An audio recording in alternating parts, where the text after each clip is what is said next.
Welcome to Daikaiju Network's commentary of 1998's Godzilla. I am your co-host, Kent, and with me is your other co-host. Jason, what's going on, peeps? And welcome to 2021. That's right, Happy New Year.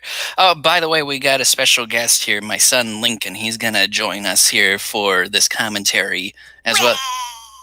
I guess that's your hi. This is a film I have been wanting us to do a commentary on for a long time, but we've been doing obviously other things over the years. The last time we talked about this film at length was when we covered it. Gosh, it's almost 8 years ago now when we did the regular discussion. I Really? remember Has it been that long? it was like March of 2013. Jeez.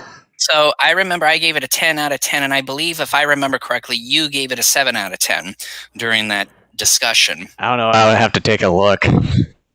But this is, anybody who's been a longtime listener of us knows this is one of my favorite, not just Godzilla films, but one of my favorite giant monster films.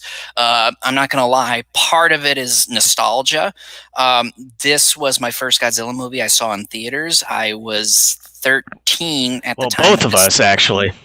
Yeah, and I was 13 at the time when this came out, and I was just blown away. Like, I love this Godzilla, I love this design, I love the film, and I understand, obviously, throughout a majority of the fandom, this is a very reviled film. However, I have noticed over the last between 5-8 years, somewhere in there, that a lot of people are coming back and saying it is a good movie, but they're not accepting it still as a Godzilla movie, which is a real shame because it technically is a Godzilla film. And I tend to think that a lot of people aren't saying that it isn't quite as bad as they made it out to be for many years. Well, and that's the thing. I think because this year will mark 23 years since this film originally came out in theaters, and just I think with the passage of time, people begin to grasp certain things differently and become more accepting of things. Like, for example, and I'm not a fan of this movie, but an example of something like this is John Carpenter's The Thing from 1982. The Thing flopped big time back in the day in theaters, but has become a staple for a lot of people in terms of modern horror. You see this an awful lot with many different films, where back in the day the movies were either reviled or were given mediocre receptions, and then over the passage of time, they become more accepted by a lot of people. And I think part of it is due to hype. Some people may go into a film like this having high expectations, and because of these expectations people have placed on the film, they become disappointed when certain criteria in their mind are not met, which I think is very unfair to the film you're watching, because until you see, this is not your work of art. You didn't create it. This is someone else's work of art, and it's fine to have certain expectations. But I think when so many of us, and I've fallen into this camp as well, when you go into a film expecting certain things to happen or what have you, you get angry and or disappointed when some of that stuff either is partially met or not met at all. And I've come to a point where, like with Wonder Woman 84, I get a rough idea of maybe what to expect, but I don't go in thinking this is what I want. And when I watch the film, I just sit there and I watch it and take it in for what it is. And I find that creates some of the best movie experiences you can give yourself, is just going in not thinking or hoping to see certain things, but just trying to get a rough idea of what you might see, and then just sitting back, letting yourself be immersed in the film. So yeah, to me, this is an incredibly entertaining film. I love the Godzilla design. I think it's a very well made film. gush about this film all day. I think it's a beautiful film. Like I said, it's one of my all-time favorite films. It's just I love it an awful lot. Yeah, I seriously can't quite remember the last time I watched this movie, but I just bought the Blu-ray version of the film. I would say maybe about two.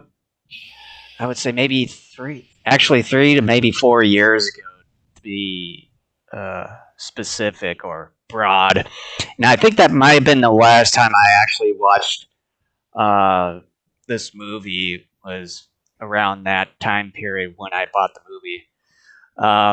And I think uh, when seeing it more on the high def or the 4K TV that I currently have, which is right next to my computer here, it looks a lot better presentation wise. Although the title card on the Blu-ray version of this, where they have it sort of scrolling, through downtown New York there with some of that CGI, it looks a little bit outdated in a few areas here and there. But I think that's intentional. yeah, but other than that, as far as like the CGI and some of the things that if I could remember the last time watching this film on my TV, but I'm not sure if I had the 4K at that time yet.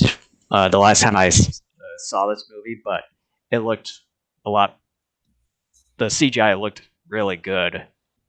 Yeah, As I and like know, on Jason and I, HD. we were talking before we came on live. I purchased the Blu-ray version of this film. It'll be 6 years. Jeez, where does time go? About 6 years ago this month, and I watched that version. I don't know, maybe like a week or two after I got it, and I had noticed too that the CGI effects looked a lot better. They looked cleaner on the Blu-ray version than they did the DVD version. I don't know when they placed it on the Blu-ray format if they cleaned it up beforehand before distributing it onto Blu-ray, or if just the fact that the Blu-ray format enhanced the CGI that was in place. So I'm not sure. I don't know sort of And what the process and the history was when they produced this format for And this I was film. just telling Kent before we went live here that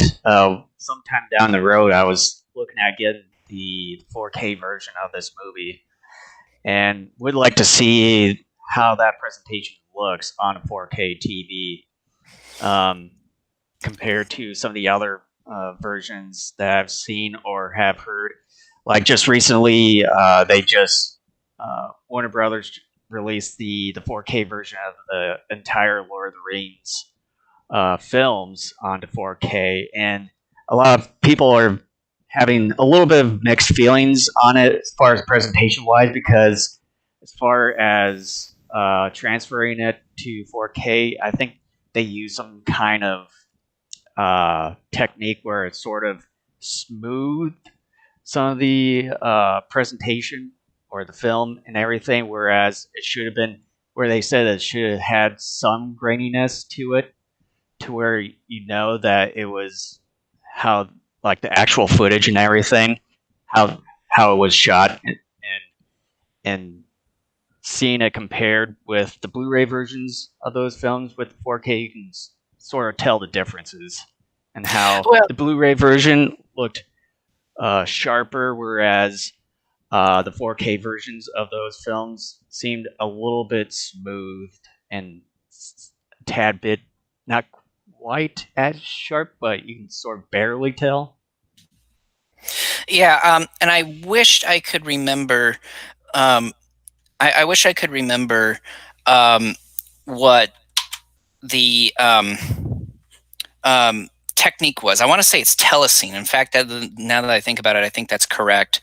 In that, like when older films are transferred over to Blu-ray, telecine is sort of a faster way of converting shows and films into high def. The problem with that process, however, is that it doesn't go frame by frame. And obviously, if you go frame by frame and really try to do the best you can to enhance it, obviously that becomes very time consuming. I'm sure it's probably really expensive as well.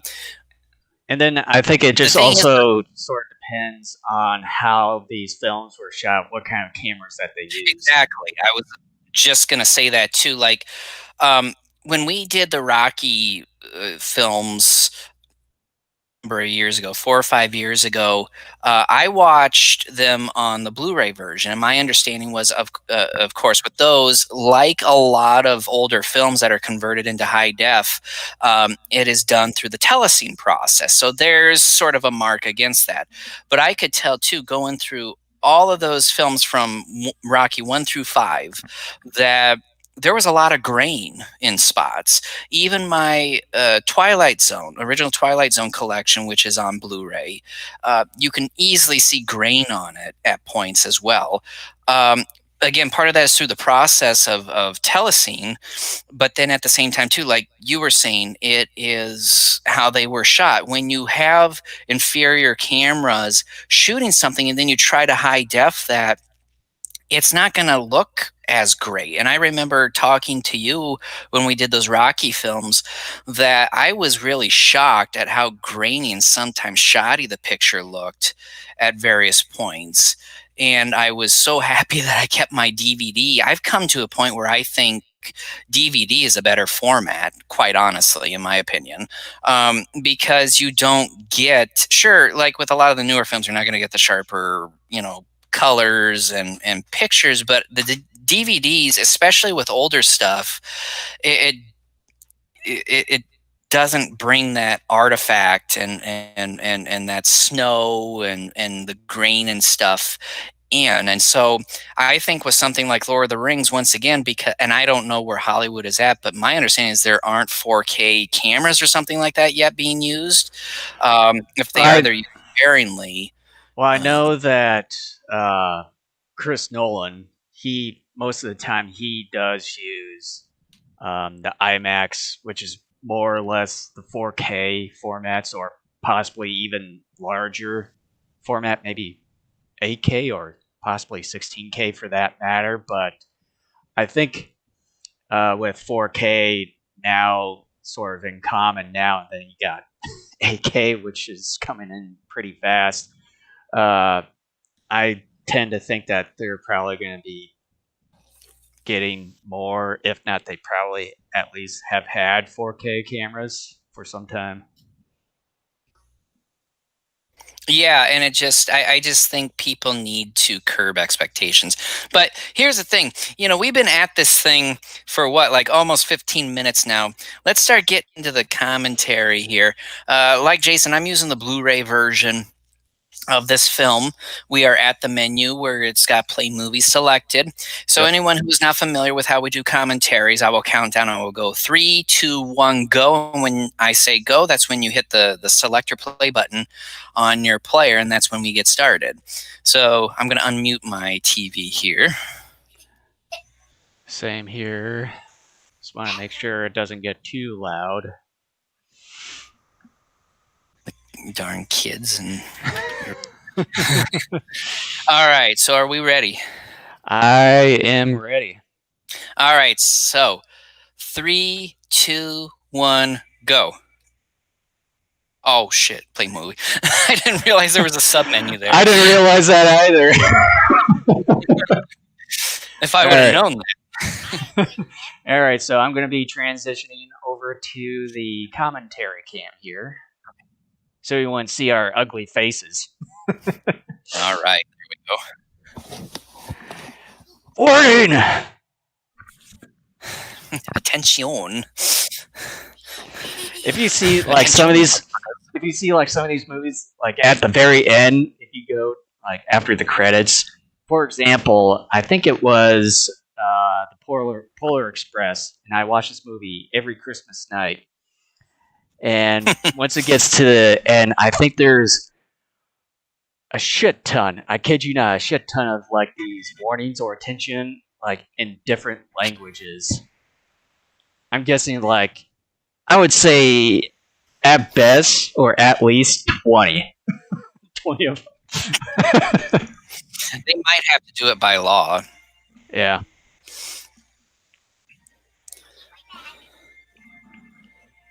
Centropolis. I really like this because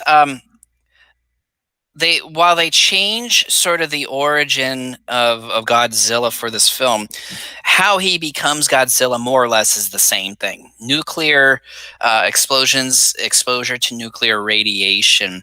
And you get that here through actual film footage of nuclear bomb tests. I'm not sure if every single piece of footage shown here is from the French Polynesia area. But it is classic test footage from. It said atoll something there on that one footage. Yeah, I didn't quite catch it all because I was looking at the camera. I don't know why I need to look at the camera. We're not even on. Yeah. But, what are you doing?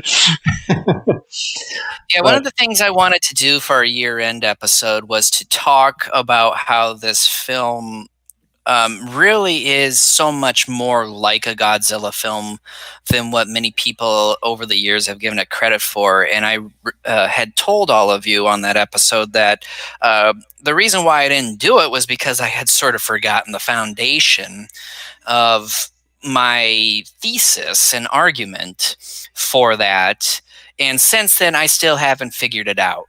That's not to say it's not there. It's just that I don't remember.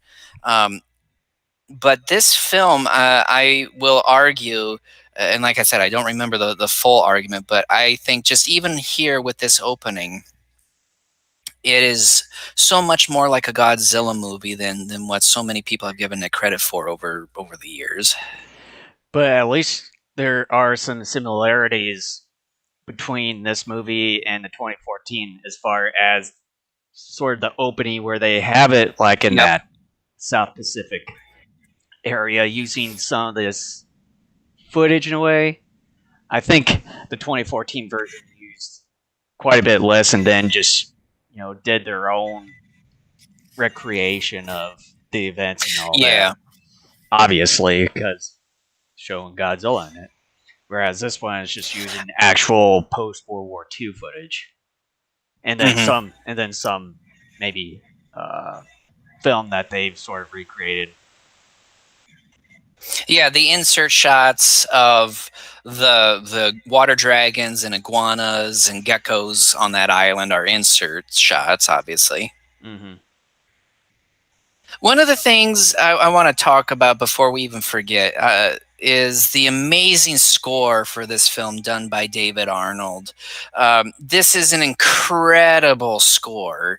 I really enjoy it. I have listened to this score on several occasions.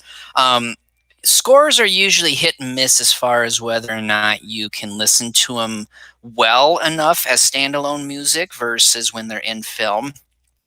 And this is one of those scores where it works well as a standalone listening experience. And also, he's famously known for doing the Independence Day score a couple of years beforehand. Yeah. And see, I'm watching the Blu-ray version, as I mentioned earlier, and this picture is absolutely pristine.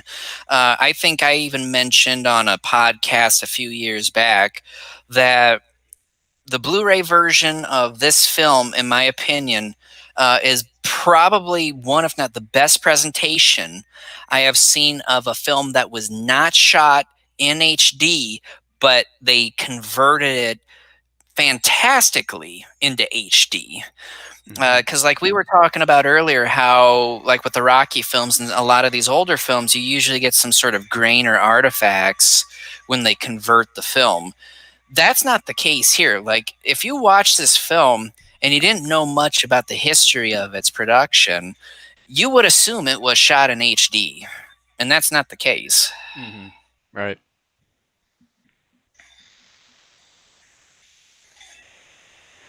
But yeah, because I know earlier we discussed about the techniques and everything. I would like to know what sort of techniques / enhancements that they used to convert this film onto Blu-ray. Yeah, something tells me that they had to have used a technique, and this is a very cool shot here with the Godzilla claws coming through the hull of the ship here. I mean, this is such a fantastic opening. You know, you talk about creating, um, you know, openings that kind of grip your audience. This is a perfect And example of that. and like this scene here, it just sort of reminds me of Godzilla 1985 in so It many kind of ways. does. And I think that it's that's sort of the thing that they were probably going to go for, was that 1985 sort of vibe, and I think it really works. And then of course they enhanced it quite a Hmm. bit. Yeah, Roland Emmerich, he's similar to Michael Bay, in which a lot of people give him crap. You can't deny the fact, though, that Roland Emmerich creates immensely entertaining films. I Mm-hmm. own a number of his films, and I have found all of them to be very entertaining. Yeah, it's like I think I've This is my favorite of his, I obviously. think I've close to seen most of the movies that he has, or the majority of them. It's like I've seen 10,000 BC. Was it 2012, obviously, and then Day After Tomorrow in Yeah, theaters. And I then, of have. course, I'd eat Independence Day Resurgence. Yeah, I have Stargate the film, but I haven't watched it. I've owned that. That's one of the many films I purchased, but just have not watched. I think I have Stargate. I'm pretty positive I bought it. Let me just take a quick look on my shelf here. Hold on a minute. I'm very curious now because I thought I bought that.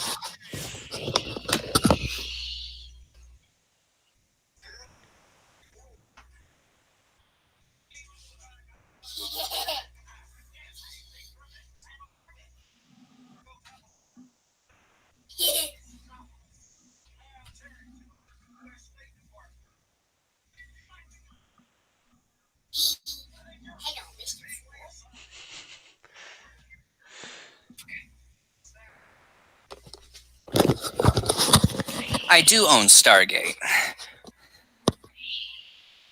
But yeah, I think, wasn't Geostorm also his, or was that just one produced by Dean Devlin? I have that, but that's another one I haven't Let actually me watched. I've owned it. let me check I'm looking here. at it here too. Oh, 2017. Holy mackerel, was that long ago? Shit. Directed by Dean Devlin. So no, Roland Oh, Emmerich had nothing to do with it. I've never seen that one, but I would like to see. Was it? It looks like Gerard Butler was in Yeah, this. Gerard Butler's in I it. would also like to see his new movie Greenland. I'm not a. I haven't seen too many of his films. I have the Olympus Has Fallen trilogy, and again, like Stargate and like Geostorm, I haven't watched them yet. I own them, but just haven't watched them. But anywho, let's get back to get back to the film here. Jean Reno. It seems like almost every movie that I have seen him in, he plays as a cop. You know, I think I may have seen him in one other movie a number of years back, but otherwise, I don't watch his films. Because I've seen him at least in Pink Panther, the remake with Steve Martin. He's in Pink Yep. Panther. And then was it Angels and Demons, which is that Da Vinci Never Code seen those. movies. Those are actually pretty good. I just recently saw Inferno. But yeah, he was in Angels and Demons. In all those movies that I mentioned, he was a cop in them. Kevin Dunn as Hicks. Oh man, I love this actor. I love this character. He would reprise this role as Hicks for the animated series that was to Mm-hmm. follow this. Um, and of course, I love him in the Transformers trilogy, the first three films. I think he just does a wonderful job there too. Yeah.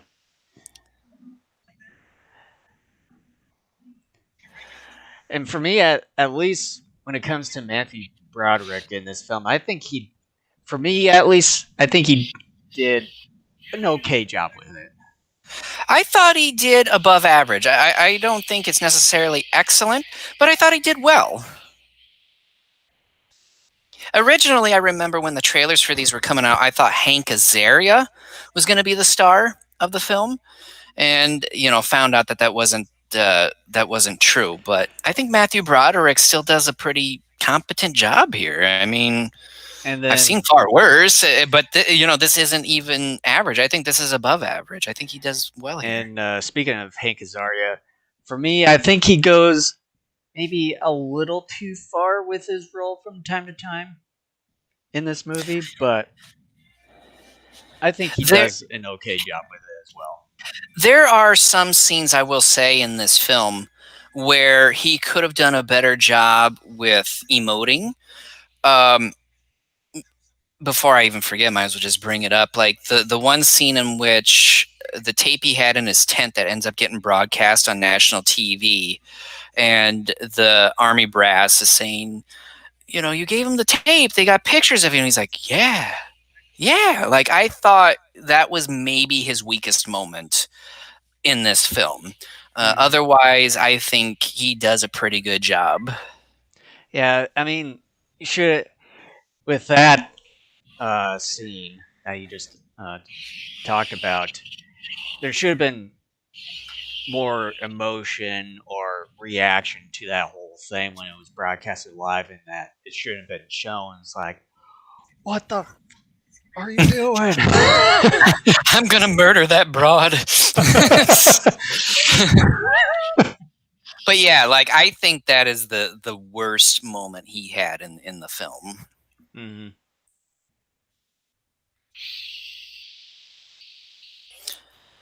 There are very few moments in this film in which I'm not engaged. I am along with these characters. I like the diversity and personalities that we get with the characters here. This is a beautiful shot too, like with the footprints and all that. I'm not sure. I have plenty of books on the making of this, and I just have not read them all.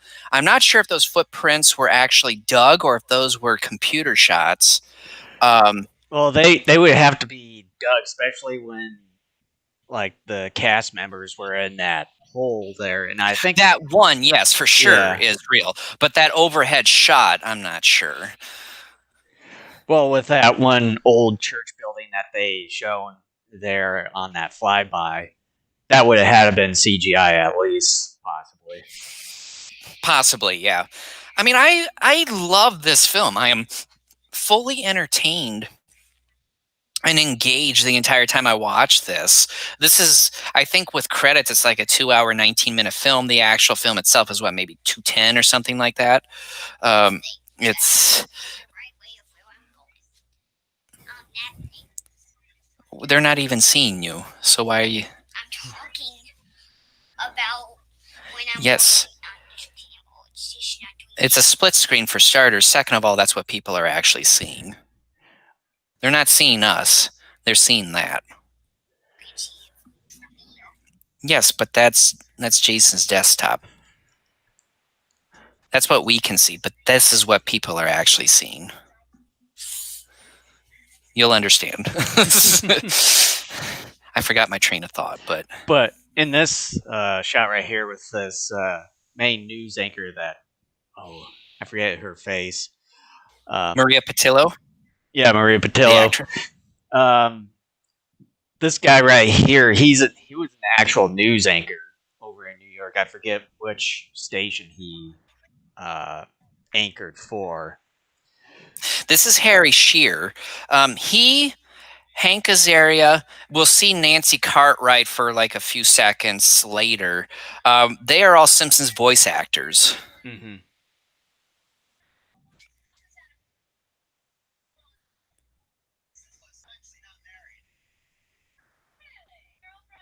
I don't remember seeing these books.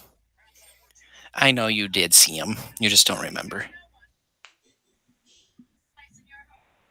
I thought, this gal, when I first saw this movie, you remember us watching Wishbone way back in the day? Yeah. I thought this gal, and I could be wrong, I should look it up, but at the time I thought this gal played as like the one neighbor gal or whatever in Wishbone. I don't know if that's true or not. I gotta look here. Let me check. Let's see here. Oops. Not that I'm aware of. Okay, cast here. Let's click on this. I don't even know who the gal's name was. Let's see.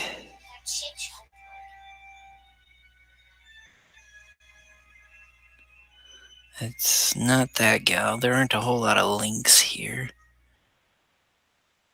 Maybe not. Actually, let me go look at Godzilla 1998 wiki, and I'll be able to actually get a better idea of who this gal is here.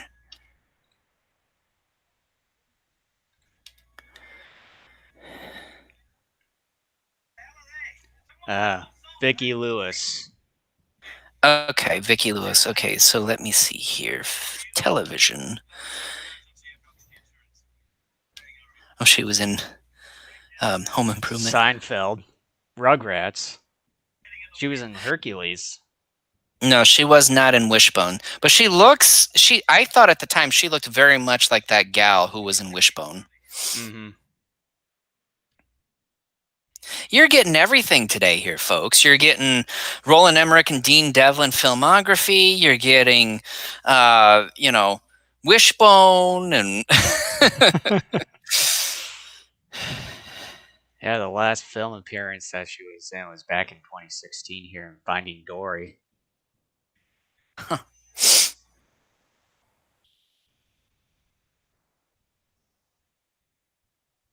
Dun dun dun. You're gonna die, Matt. No. Apparently she was in Wonder Woman in 2009 movie. Oh, the animated one? Yeah. I have that one. She plays as Persephone. Persephone? Yeah, Persephone. Yeah, whatever. No, it's not whatever. You got to get it right, son. Shut up. Just shut up. Because we want to leave that on.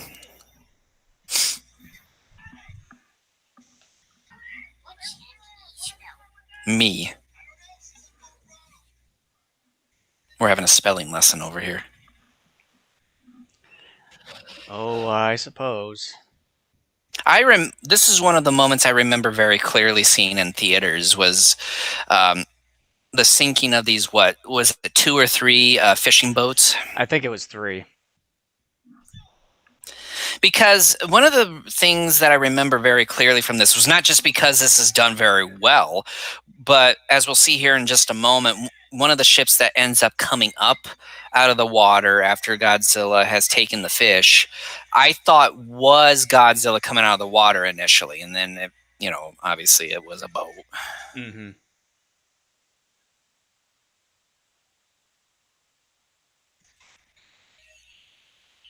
So good. So entertaining, man. Have I said how much I friggin' love this film? A bazillion times. That's not enough. So let me tell you why and how much I love this film. No, please don't. I love it this much. And just by seeing all 3 of these boats being forced into the water there, it just sort of shows you the incredible strength and power that this Godzilla at least has. Well, yeah, because anybody who's been swimming or out in the lake or whatever, and you have an inner tube or whatever that you're trying to pull under, that's not an easy thing to do. Even for how skinny this version of Godzilla is. Well, and just to produce this scene, on set, I'm not sure if this is some big Hollywood pool set or what it is, but the ability to pull that off and to make it look like indeed something's pulling them down and doing it all at the same time is incredible. Mm-hmm.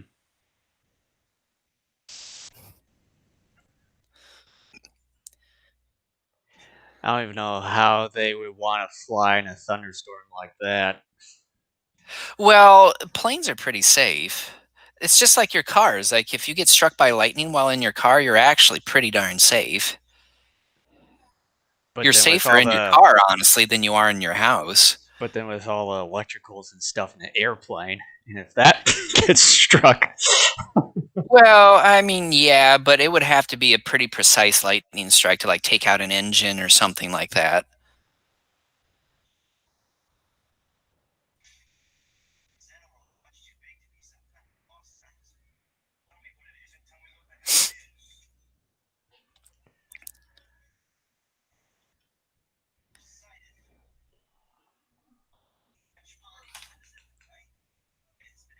well, what the hell is that? Miss Onami?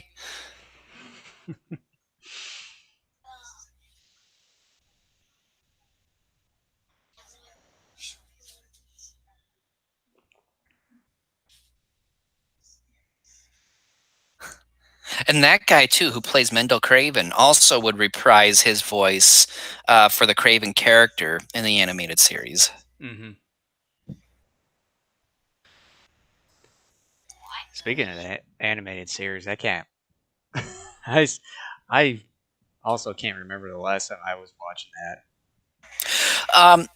It the DVD, the complete DVDs collection for that came out.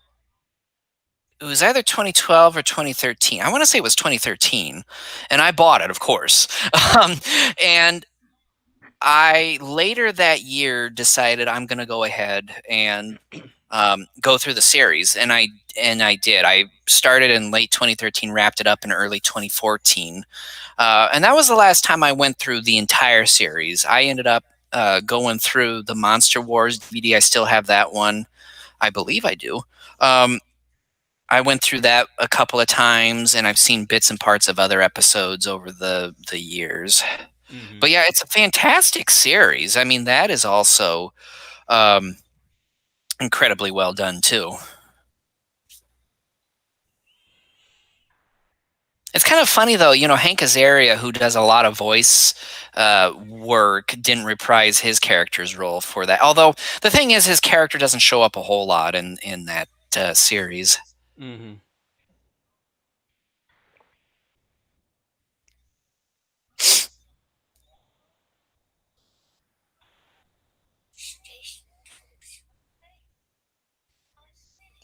What?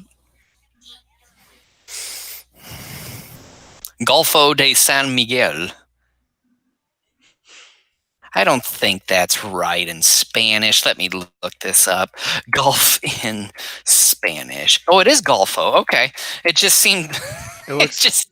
I think it said down below at Panama. Well, yeah, but it was Spanish. I was Yeah. like, are they being lazy with the word golf and thinking it's I want Golfo? to see where in Panama that is specifically. I would think it would be on the west side because they're in the French Polynesia. French Polynesia is in the Pacific. Because it said, like, in that one time when before that, they were flying over, they were in Jamaica there. Yeah, Jamaica's in the Caribbean. Mm-hmm. Apparently, it's on the Pacific side of Panama, not the Gulf of Mexico side.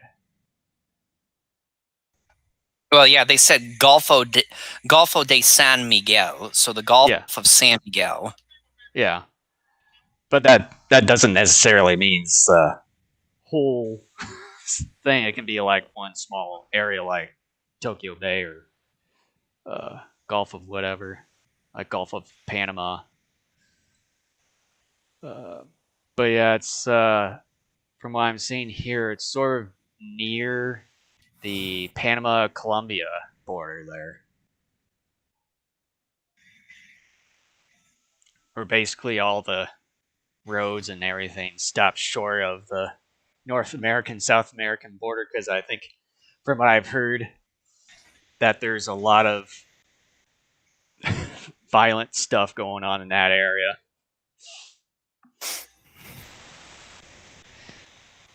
Already. Here we go. Awesome shot. And no, that is not J.D. Lee's, despite rumors. I know he lost his fishing rod. Friggin' gorgeous. All the destruction. Burn the place to the ground.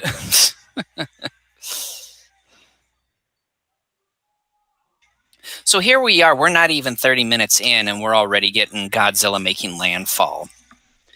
A vast majority of this film's 2+ hour runtime does focus on the kaiju.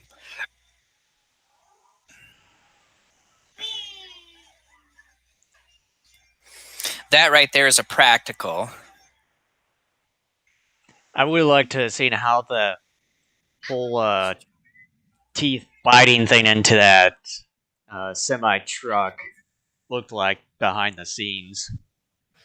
Yeah, like I've seen photos of some of the practical effects used in some of the scenes that they used him in, and they had more of an extensive practical effects setup than what most people believe. Some of the shots that they wanted to use more practicals in just didn't work out, or they were cut. Mm-hmm.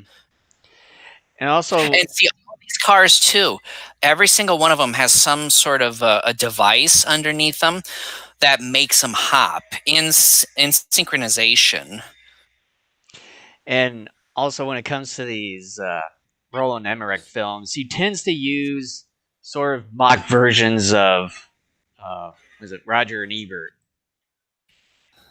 Like, for instance, where you see the scene with the mayor and everything. Those are caricature versions of Roger and Ebert. Yeah, and I know a lot of people roll their eyes at it, but it's just like, come on, other filmmakers have done similar things before. So here's Nancy Cartwright, the voice of Bart Simpson. This one, that's sort of the secretary. On the phone, yep. There's Barney. That's a gorgeous shot. I can't think of another Godzilla movie that they did something similar to that prior to this film.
And of course, soon enough, we're going to be getting that sort of the famous shot that's been used quite a bit.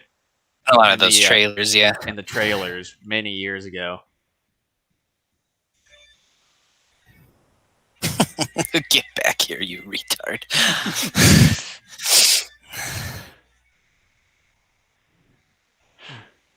That is a word, though, that you will really definitely not find in films, basically, anymore.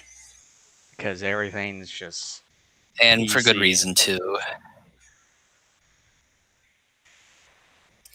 I've seen some behind the scenes documentaries, and one of the things I remember pretty clearly in terms of how they did this shot with the footprint landing and it smashes some of the surrounding cabs.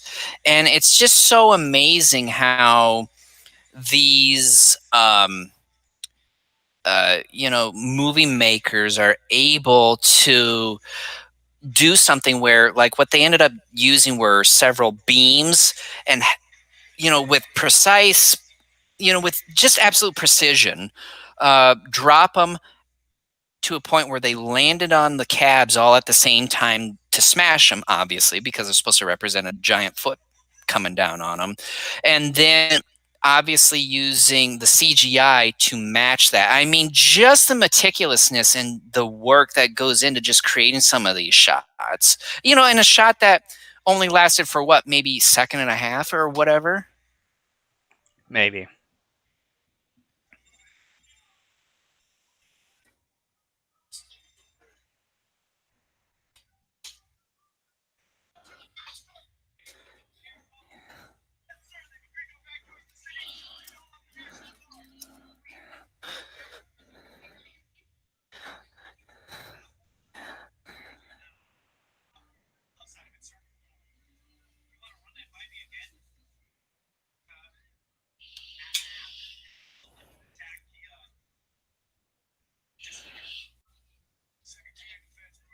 Hmm. I know you have Godzilla in this room. Yes, I do. I would say no.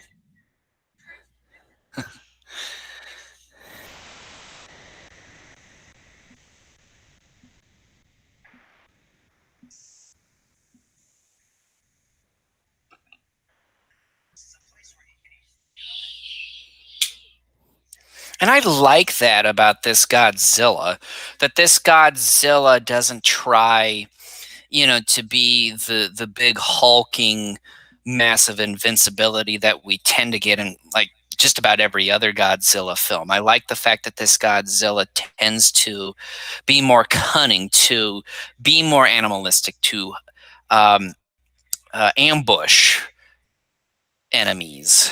Mm-hmm.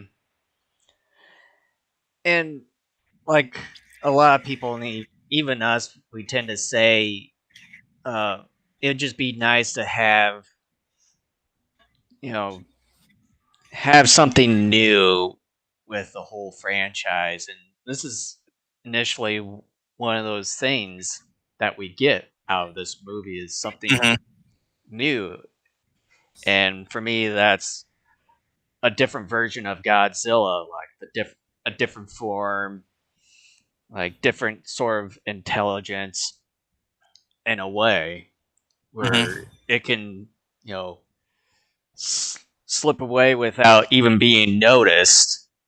Whereas most of the Godzilla forms that we tend to be used to is, as you said, big, bulky, gigantic versions that's Yeah. almost invincible.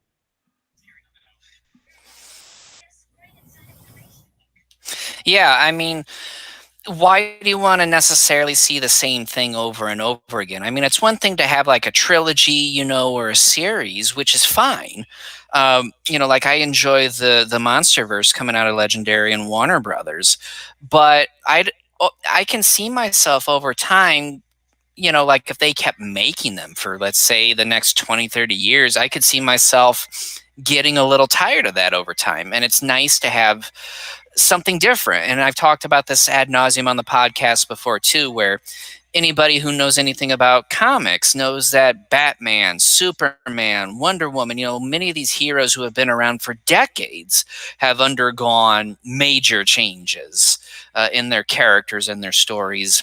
And you don't tend I mean, what makes you think Godzilla's not going to do the same thing? and you don't tend to hear a lot of the fans of those uh, comics or anything that they don't even nitpick at some of the forms or abilities for these certain characters.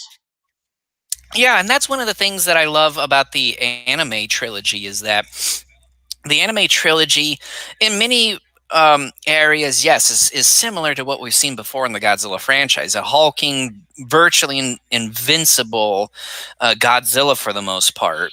But a lot of the story and sort of the foundations of that franchise is different from what we're used to seeing over the years with different films. Um, but you know, and like I've said before with Shin Godzilla, I don't like that movie at all because I think a lot of the decisions they made. First of all, one of my biggest problems is that none of the human characters are likable. Hmm. If you can't get me to be on board with at least one character, you're not going to get me on board. You got to have at least one character. Nobody in that movie is And it just likable. seems like they weren't wholly. It felt at times that they weren't wholly set on what the main character was. I think towards towards the end of that film, it seemed like. Yeah, and there were certain changes that they made to the Godzilla character I was not a huge fan of either. There were certain changes that were made that really um, had no specific reason for happening other than the fact that maybe they thought it looked good visually. Um, but in terms of execution and what it means for the film and the character itself, it meant nothing ultimately. Um, And also the sound mixing within that film too. It the just seemed sound like mix I that didn't they think it just was spectacular really either. they basically recycled most of the Godzilla howls within that, and it just sort of they Yeah. use like the original version all the way up to like maybe the '85 version before he got frozen, obviously.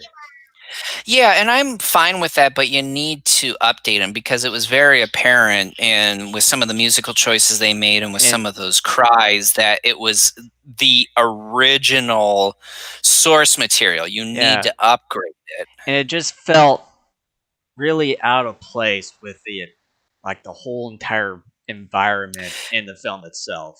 Yeah, it was nothing more than a giant Sort of pandering, pandering yeah. moment to longtime fans, which you can do that, that's fine, but there are better ways of doing it. Hmm.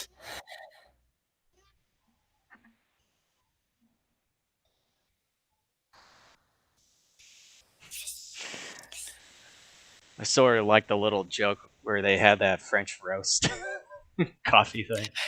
Yeah, I think it's pretty funny. I mean, it's not laugh out loud funny, but it gets chuckles. I think it's kind of fun.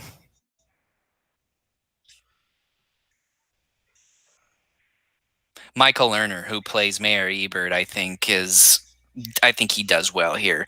He's both good in serious moments such as this.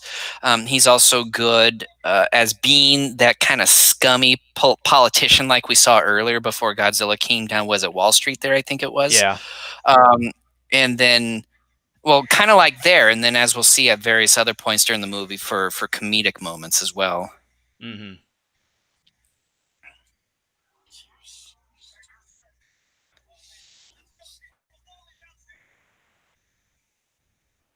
I have an Uncle Jason headed to the same movies that you. Because we like the same things. It's that simple.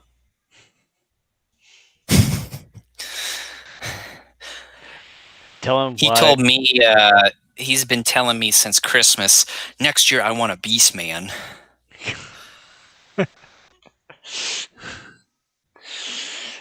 If only if he's good for the entire Well, he's broken that rule many times at this point. We're only what 9 days in, year.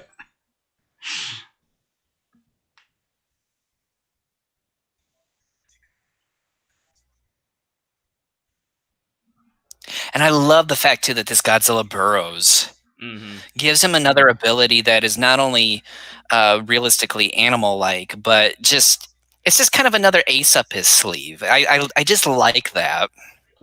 With him, with this form of Godzilla, where it's just mutated, like sort of a mutated iguana from all the Yeah, it's a water testing dragon. Yeah, and everything. So it's going to have some of those certain similar abilities as its former part. So what do you make of like the sleeker design and the more dinosaurian uh, kind of approach to this Godzilla? I think when it comes to this one, to me, I think with what the team behind this movie was trying to go for is something a little bit more realistic in a way when Hmm. it comes to like all like dozens of atomic testings from decades ago after Hmm. World War II. And I can sort of see that if something like that actually happened, where it's sort of mutated one of these like water dragons or Komodo dragons or iguanas, whatever, it would sort of turn into something like this in a way. I can definitely see it more of a realistic version this way, whereas the bulkier version, it to me it just be like the form that we're mostly used to is something. It would have to be a completely different like lizard species to where it'd be sort of like a hybrid, like a human lizard hybrid, to where it could be that way. This one, I think it'd be more of a realistic approach. Yeah, well, and when they made Gojira, almost 70 years ago, here's our French roast thing again. Yeah. Um, the paleontological evidence at the time, they believed your theropod carnivores stood straight up, and they had their tails dragging behind them, Mm-hmm. and they that's kind of what they believed was going on at the time.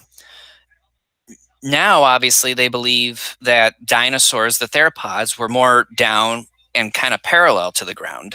Mm-hmm. Why does it have the same kind of letters on hooks? Like, why does it have the same letters? It's saying you. That's what I look like on there. It's supposed to have the unit.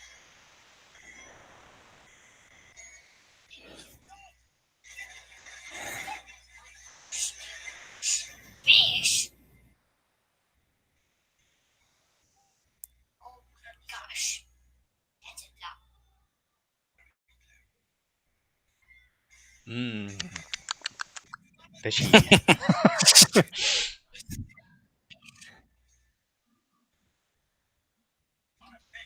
This is a line that a lot of people groan at, and I just roll my eyes when people say that. And I go, "You guys are just looking for something to nitpick." If that's your biggest problem with the movie, then the movie's doing a pretty good job. I think it's a chuckle line because it is a lot of fish. 100 pieces of them.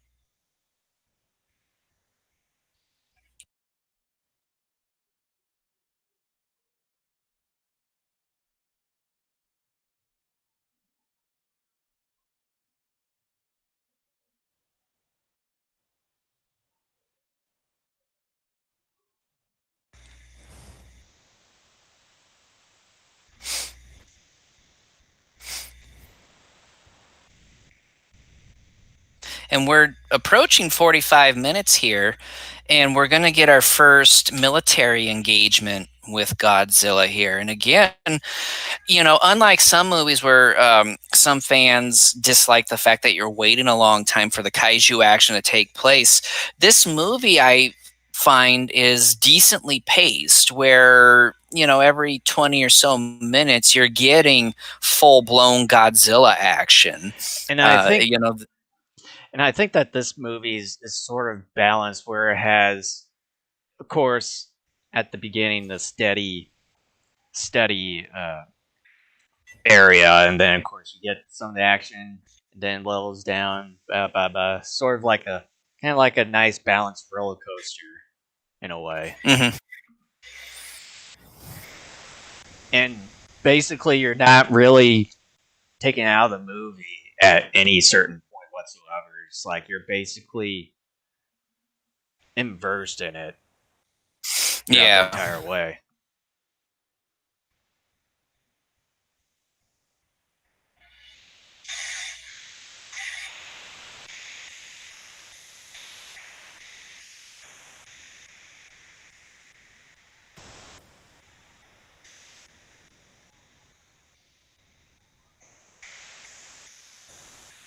You.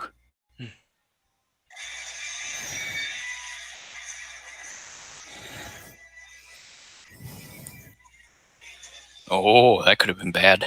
And then we get here one of the feature shots of the whole entire film here. Yep. One of the money shots. Gorgeous.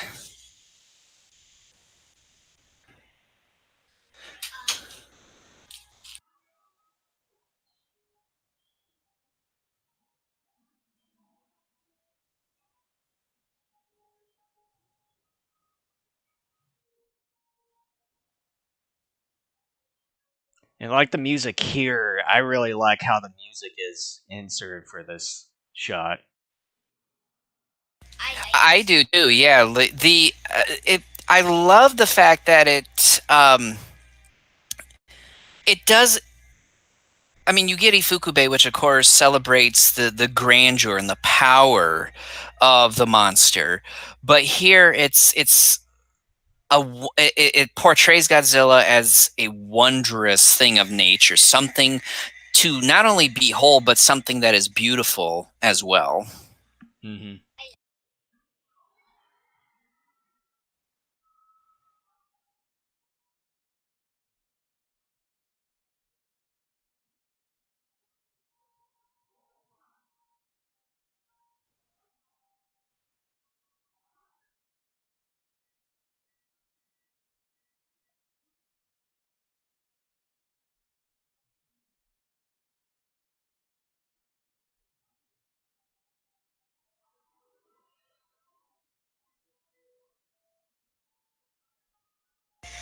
Just listen to that music. I mean, it's gorgeous. Oh yeah. As far as the whole soundtrack goes, compared to the other Godzilla movies, how would you rank this one? That's really tough because obviously when you have so many movies, there are going to be a lot of good scores, and there are some really good scores. We talked about, I think it was maybe early last year when we were going through the first 23 films of the series again, that I thought the Godzilla 2000 score was incredible, and I still believe that. It's really tough for me to say as far as where I would place. I would say this would for me have to be in the top 10 somewhere. Exactly where I don't know, but I think it's easily top 10 for me. Mm-hmm.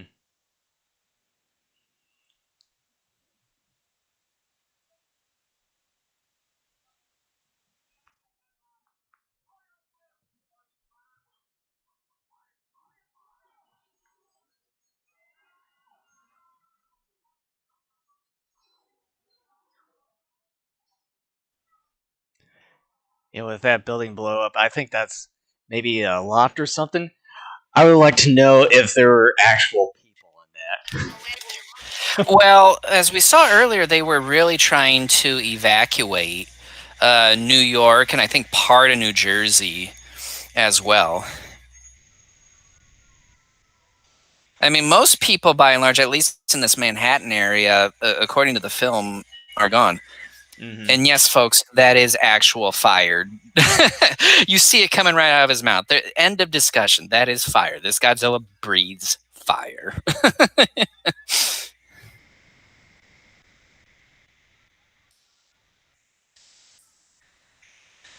Just some gorgeous shots in through here, like with him in the background cutting through the buildings. You see his immense size there. He's luring them, and he was just waiting for them to catch up there. I wonder if, like, all the buildings in this scene here, I wonder if a lot of these are practical. If they are practical, they're models. Well, that's sort of what I was getting at. T-Bone gonna get in trouble here soon. Gorgeous shot again. I mean, I think something people take for granted. The agility and swiftness of this Godzilla here. Oh, snap, Mr. Maya. I also like how some of the buildings that Godzilla climbs on can withstand all that weight. Yeah. Well, and the fact, too, that he can actually climb them. Mm-hmm. Oh, T-Bone, you paying for that. You destroyed a landmark. Oh, schnart.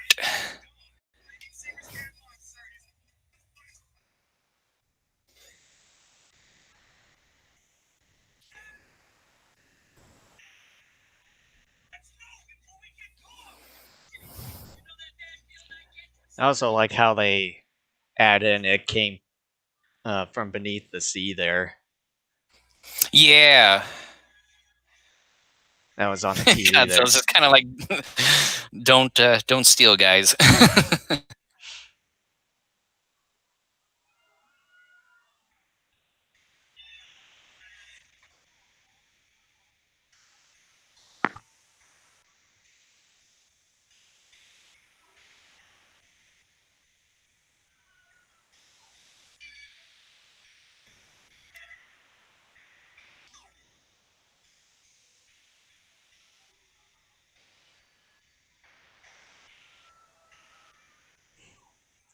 Seems like you just blindly shooting. It's like, why don't you just stop, save your bullets until you see it? That makes too much sense.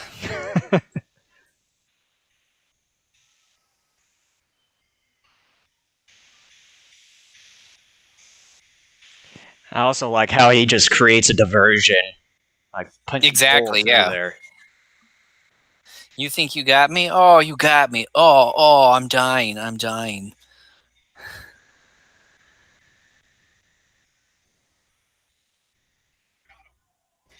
Busted. And then he just basically comes out from behind.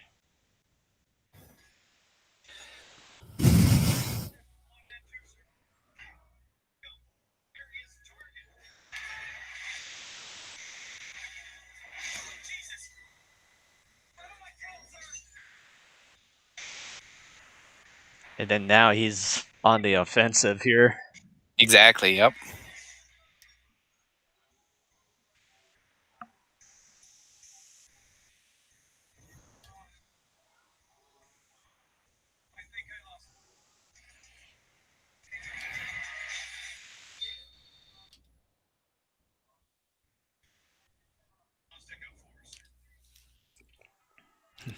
He's not echoing anymore. Just like you said.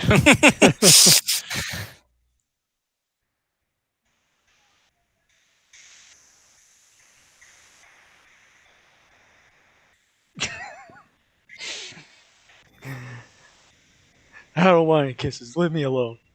You see all the smoke kind of where like some of the combat occurred? The funny thing is I never noticed that until this viewing. I couldn't quite see with some of the reflection.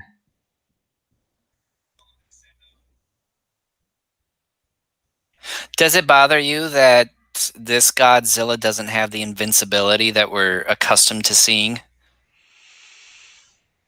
A little bit. It is sort of hard to get used to at first, but I think over time you sort of get used to it. It never bothered me. I mean, even the very first time I saw it, because first of all, I knew that this was someone else's interpretation of the character.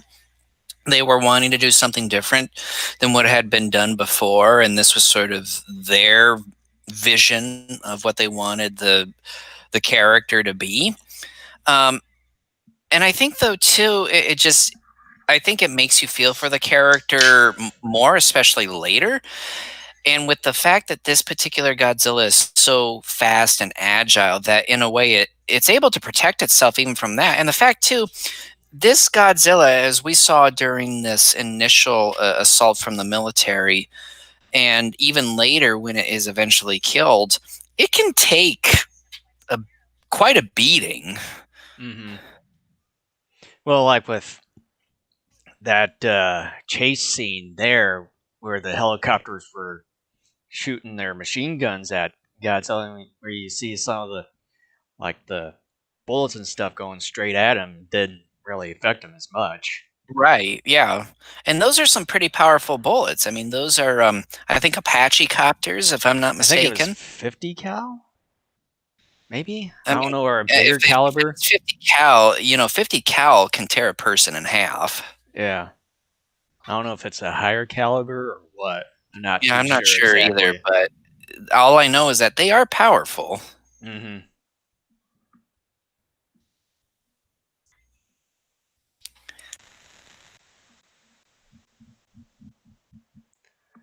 And they finally meet up.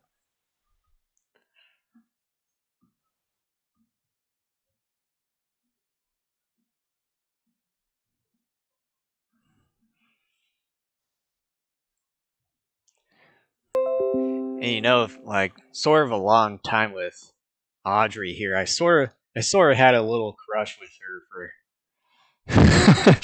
Oh, I have for too. many I mean, years ago. this is a good looking woman. Yeah. I I do remember growing up. Yeah. Yeah, I know. I She get it. never really had much of an acting career. I think she was even an episode of what was it, Grace? What was that show on NBC? Will and Grace. Will and Grace. I think yeah, she was on there. I think for an episode or two. Mm-hmm. Like you look at her filmography. I mean, she's done this, and I think maybe a couple quick some TV shows, and that's about it.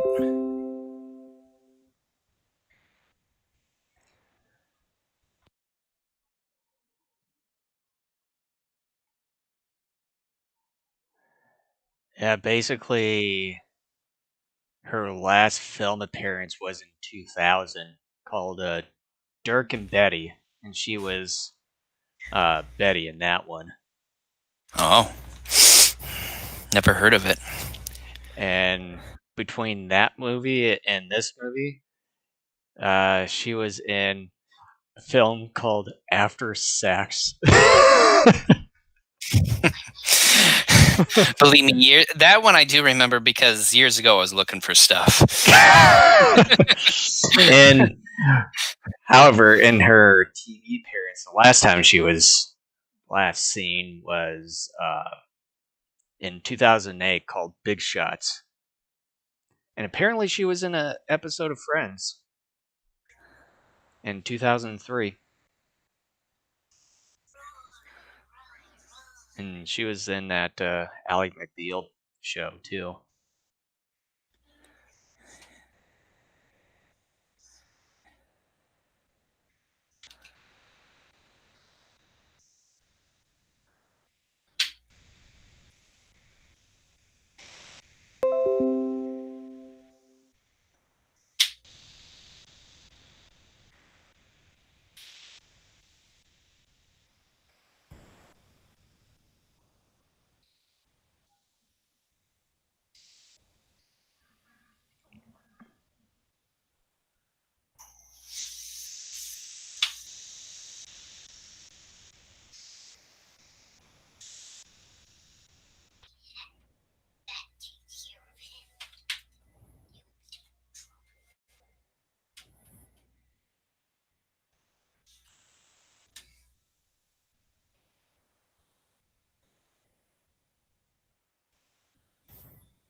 Here's where Nick eventually gets into trouble. That thing's much fancy. Well, it wasn't intentionally his fault though. I know. I'm not saying it was his fault, but he will eventually get into trouble. Our main character. What's this one do? Don't worry about it.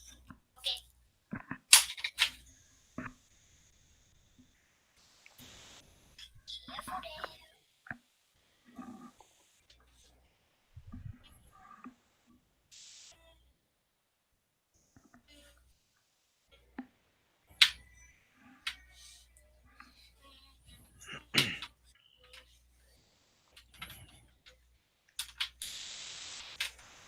It is this. So easy.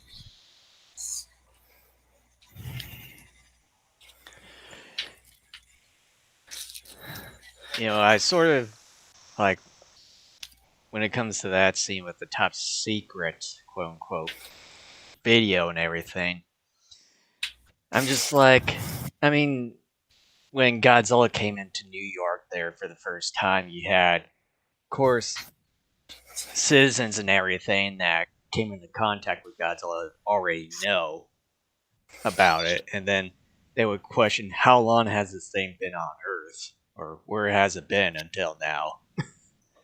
Well, yeah, I mean, I think for some people they would have thought this is the first place the creature showed up in. And to make it top secret, if it were to get out in public, it would tell the public, hey, this creature has been around for a little while and your military knew about it. Why didn't they do more to prevent it from making landfall in New York? I think that's where they are most concerned. So, Taco Bell. Yeah, lizard. Okay, don't. Yo quiero Taco Bell. I can still remember those commercials. I was watching some of those like 90s YouTube commercial channels and stuff, and they were showing like variant Taco Bell commercials of that promotion.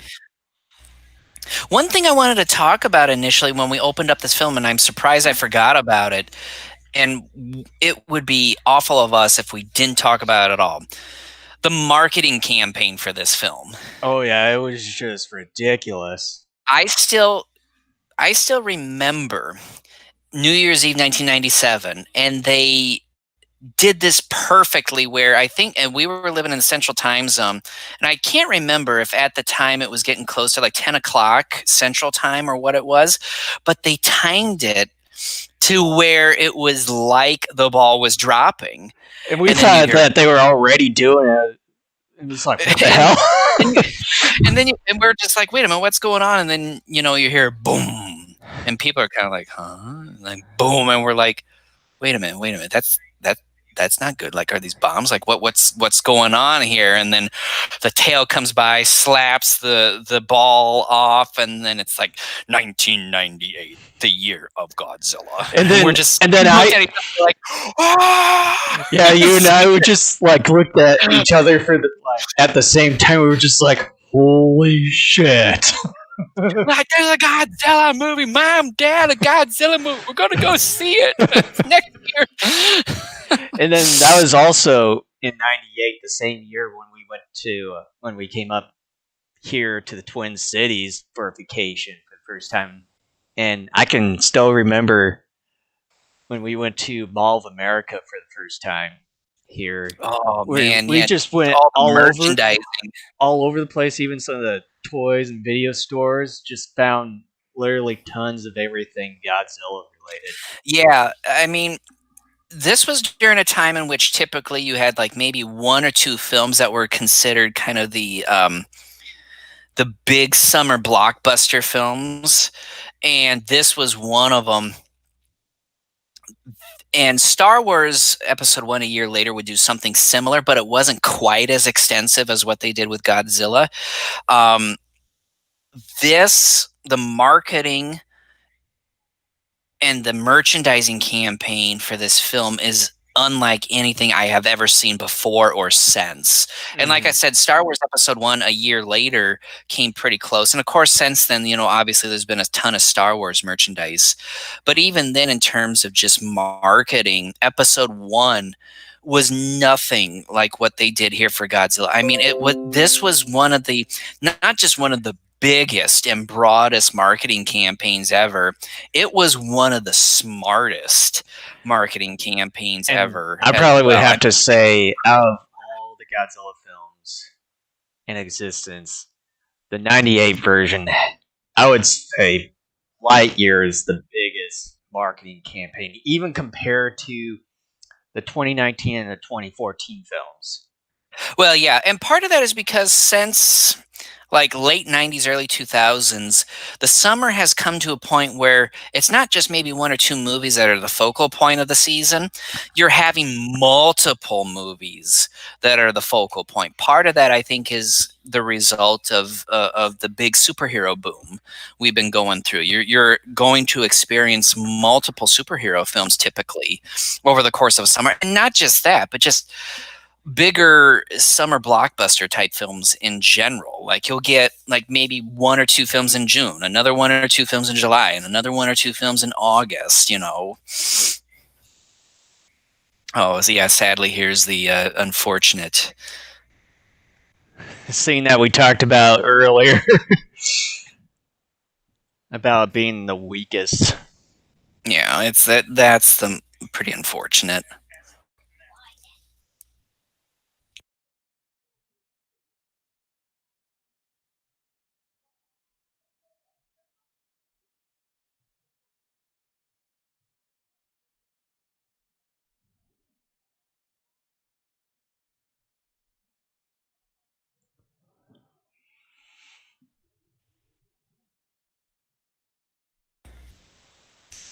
I also like how Jean Reno basically knew by instinct, like we're gonna need him.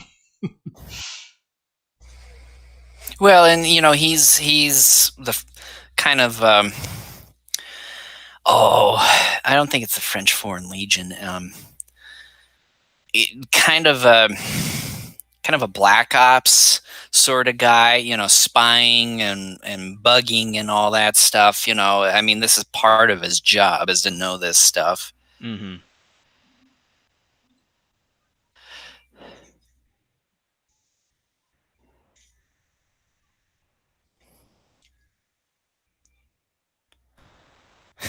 I just thought about, you know, she approaches him, you know, I stole the tape, and he's like, you son of a, and he just, you know, winds up with just the biggest right haymaker and just knocks her in the middle of the street.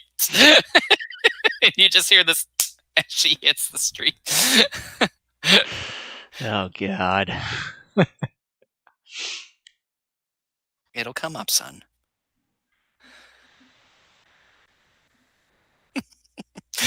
Just a bunch of funny things came through my mind as the scene is unfolding.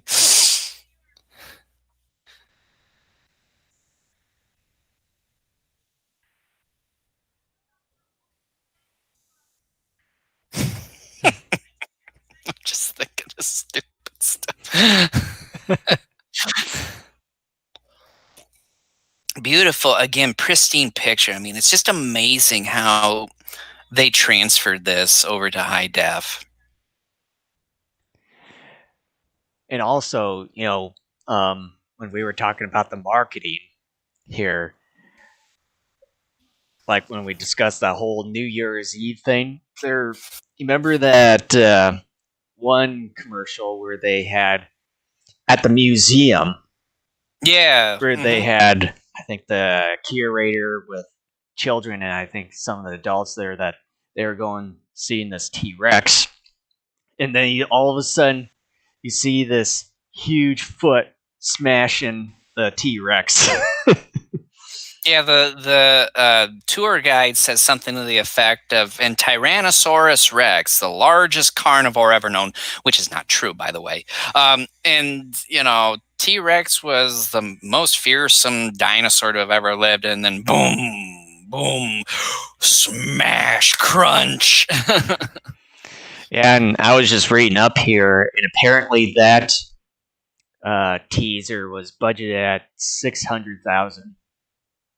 That's a lot of money just for that.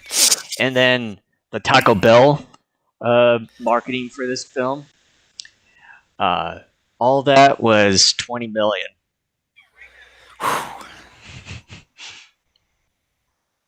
I mean, again, in 1998, during this, just a little bit before this movie premiered, and then in the uh, you know successive months, Godzilla was everywhere. I mean, there was the Yeah. Taco Bell tie-in merchandise. There was tie-in merchandise with several other companies.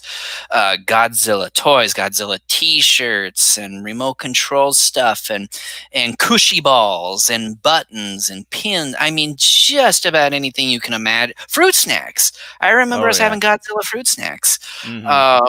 I mean, man, Godzilla was everywhere. And I remembered even then, I kept thinking to myself, soak all of this in because it's very likely you will never experience a period like this in your life again. And by and large, that's true. I mean, sure, kaiju have come back and have been a big part of pop culture, which is great. But we've never, since this film, have experienced something where it was just in your Well, face I every probably day. I probably would also say early to mid 90s until that period was when we got sort of the rise of the Godzilla merchandise, starting with Godzilla King of Monsters with Treadmasters, and then later on Godzilla Wars. Saw those things over at Walmart, Kmart, all over the place. I can still remember us just walking over to the Kmart about a few blocks or so away from our house for many, many years ago, just seeing what they had.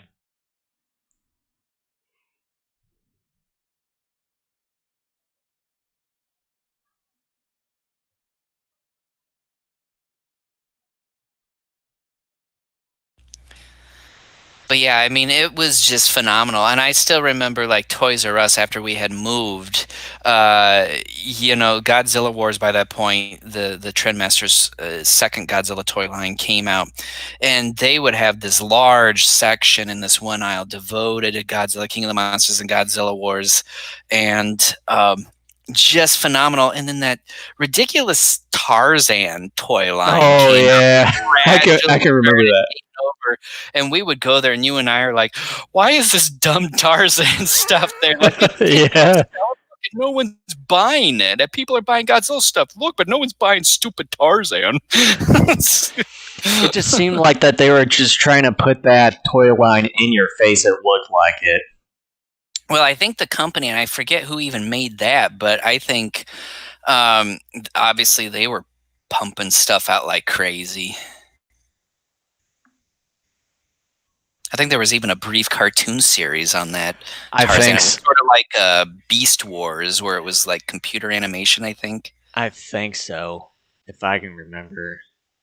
I remember like the villain was some sort of predator squid head like alien guy. And I remember at the end of one of the toy commercials, he'd be like, Tarzan!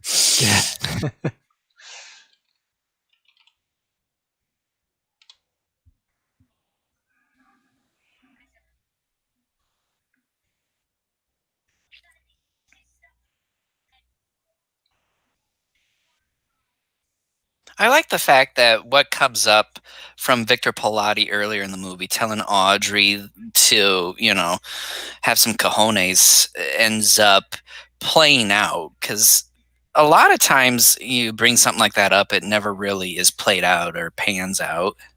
Hmm.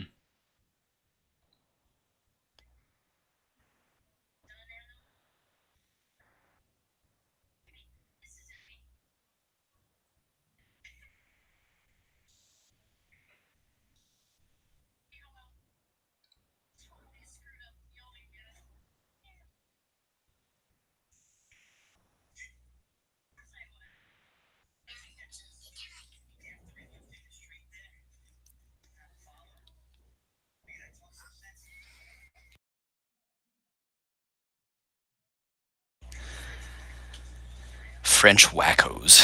Is that a technical term?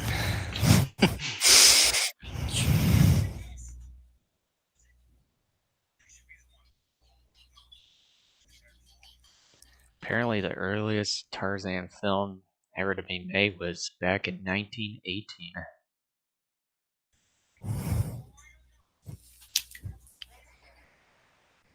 Based I on the can't see first what you're doing part right of the there. novel.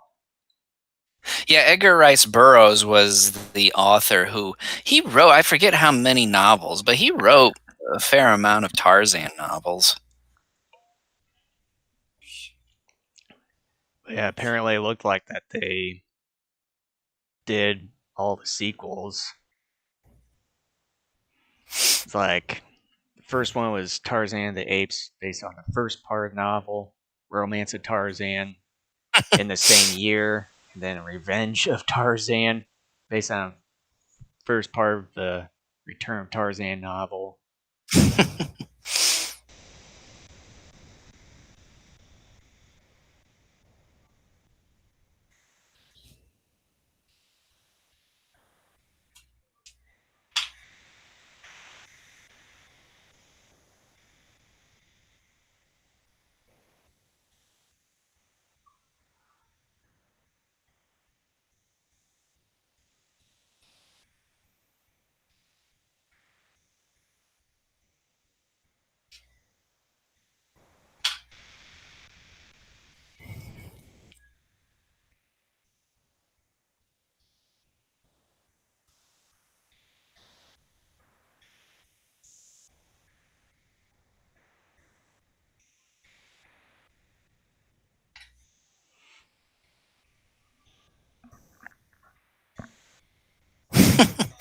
You live in New York City, like sure, running into a rat can't be pleasing, but I would assume on some level you just have to expect that as a part of everyday life to some degree. And then also, you'd probably be one of those that would believe in some of those urban legends like gators and sewers or something there. There is, and I'm sure you probably know this, there is a minor league baseball team that came into vogue 2016 or 2017 and they're affiliated with the Yankees, called the New York Pizza Rats. I wouldn't be a bit surprised. Here, let me pull up some stuff here. I want one of their ball caps. I've been wanting to buy one for a while because it's pretty cool. And then you have one of those that are like Akron rubber ducks. There's like this. That duck is another that's cool one. I like that. Lansing has a Hispanic. They're part of a Hispanic league, and the Hispanic league that plays over at the Lugnut Stadium. Mhm. It's called the Lansing Locos, and the logo is of like this owl where it has a crazy face, like it's going nuts. Oh, Staten Island Pizza Rats. And Not New York pizza. and then I would say one of my favorites is the Montgomery biscuits. Well, I've never heard that one. If you really love crazy team names, minor league baseball is the place to go.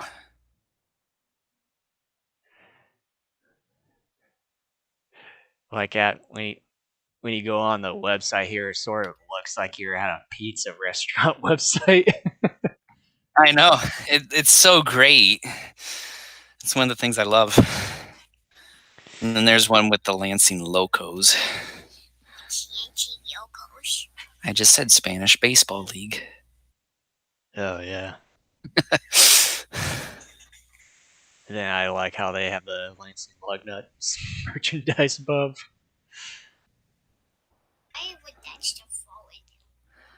Well, look at the subway car. It's tilted. Gravity. Sir Isaac Newton.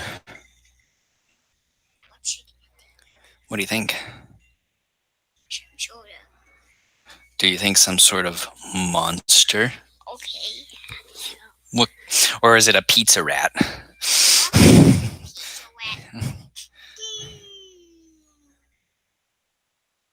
I just sent you something there.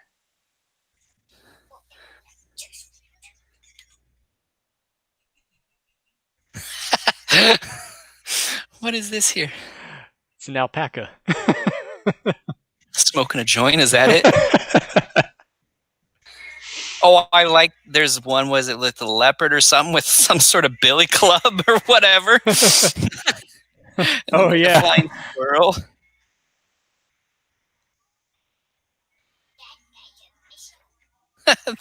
Again, minor league baseball. If you want some of the, there's a site I wanted to show you. I think it's. And speaking of minor league baseball, the Twins, like during this off season when minor league baseball was canceled, that Twins dropped. Was it their Rochester minor league affiliate, and that they're Oh, now, but they now have invited the St. Paul Saints to be their affiliate now. So now they're no longer going to be in that independent baseball league. makes sense. Awesome shot of Godzilla there climbing out. Saw the texture of the skin there. So the link I sent you there, that is a site devoted to independent artists submitting artwork for hats. And so the artwork is on there, I think for like a month or a couple of months. And what ends up happening is people vote by placing pre-orders.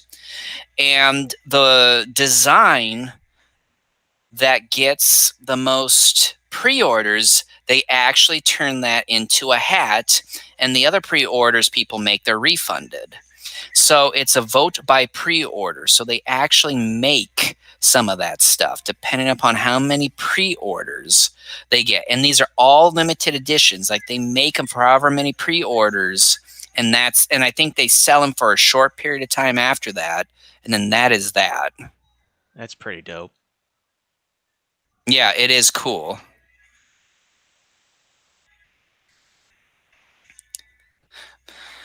Here we go with Godzilla. Wonderful shot here into Central Park. We keep talking about a few other things here. We keep getting off on other subjects. Talk about rats, and then we talk about pizza rats and minor league baseball.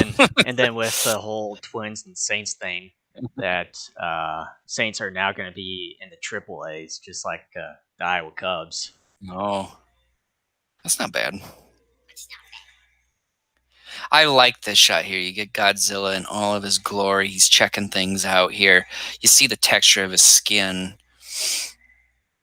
I really enjoy. I love the jaggedness of the plates too. This Godzilla, to some degree, almost reminds me of it in terms of its mannerisms as cat-like. cat-like. And I just sent you another link here of what the Saints sort of made with their merger with the Twins. Oh my gosh. And it's old school looking, but it's kind of stupid too. All right, yeah, let's get back.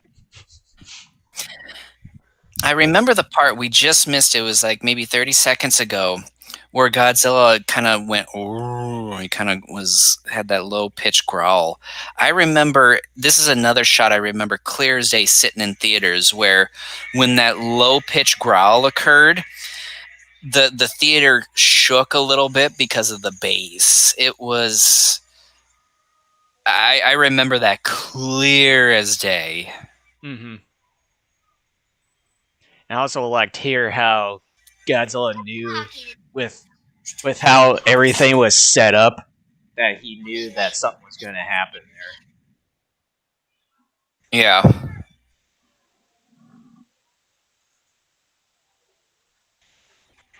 Showing off its agility again.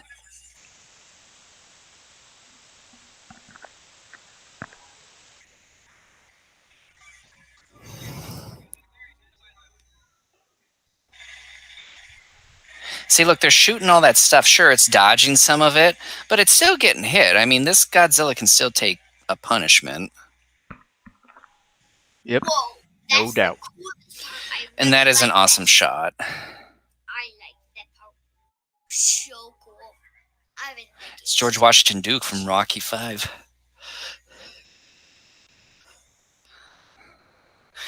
He at least got his life straightened out. He's now an admiral.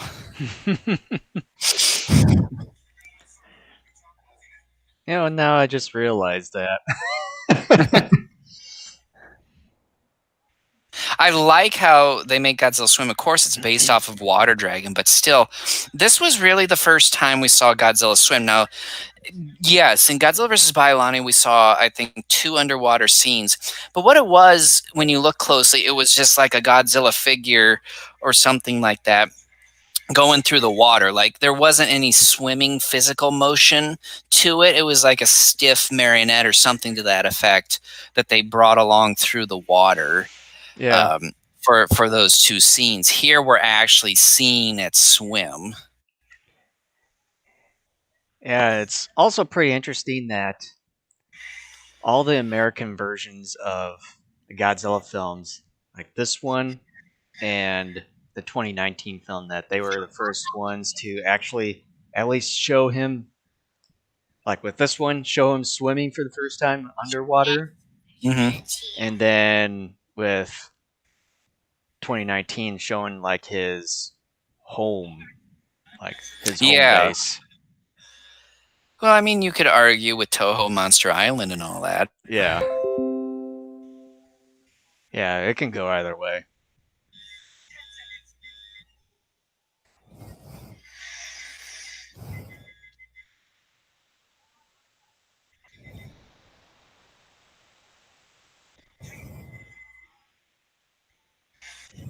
Just for good measure, we're going to make sure that you go down.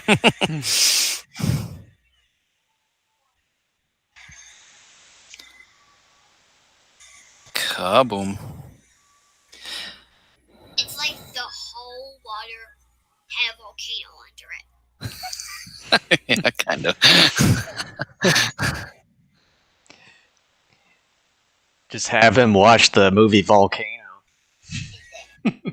I haven't done that yet. I've been meaning to. I'm looking at that. I'm like, I need to watch that. And then I just kind of forget about it.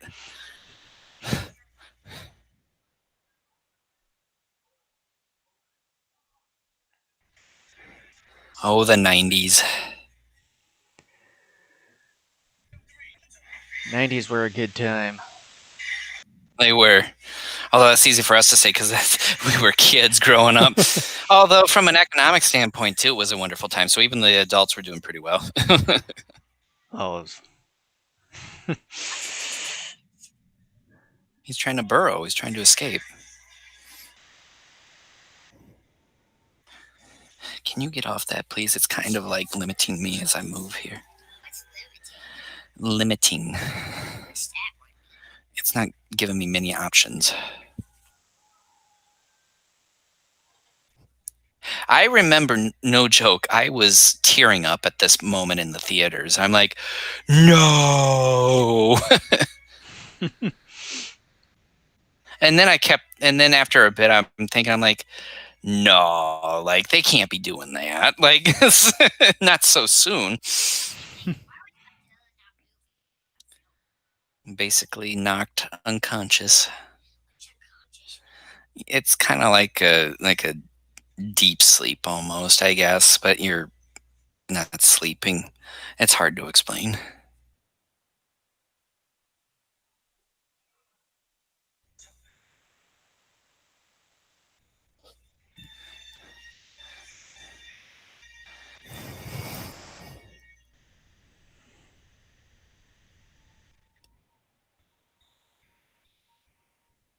not the garden. Oh man, now I'm pissed. I would hate to be walking through all that and like probably stepping on all the fish, just like you're crushing ribs and stuff. It's just like, man, Or potentially Godzilla poop. I wouldn't worry about that because it would be pretty obvious when you came across it. You would smell it before you saw it. It'd be like that one big pile from Jurassic Park. It'd be bigger than that. I mean, like, that's an egg bigger than someone's head. Well, of course. How those eggs get along wet between? And they what? How are those eggs like sticking together with? It's just part of the egg laying process. How'd all that stuff get underneath the ground? Godzilla burrowed under there.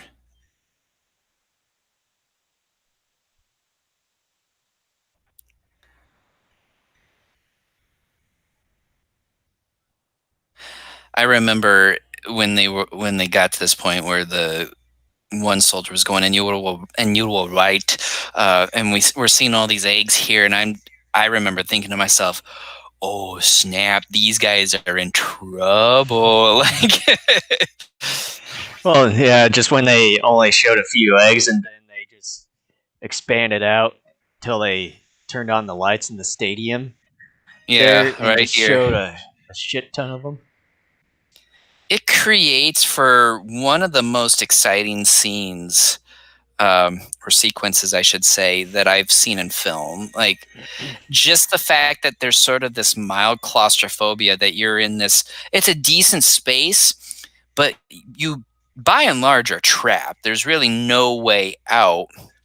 And you have all these baby Godzillas that are gonna hatch, they're hungry, and just, oh man. Like, I get kind of caught up in some of the action here, because what ends up happening is I sort of place myself in that situation, and I'm just like, man, you're caught in there and just virtually no way out. And The one thing that I also sort of questioned over the years is with all these eggs spread throughout the entire arena, like how did Godzilla able to get all these eggs in the arena with the limited amount of space without even being noticed? you're putting too much thought into this. Still. Jason spends part of his free time thinking about the egg laying process of reptiles. Well, I mean, you have to You've, wonder with. you've opened up a window into your daily life. Well, I mean, you just have to wonder with with how all these eggs were placed. No, look, if I'm being honest, I've thought about it too. But then I've realized, look, that's not something you're supposed to think about. Because look, we're in a movie about a giant monster, right? That can spit fire. And that's what we're concerned about. Like,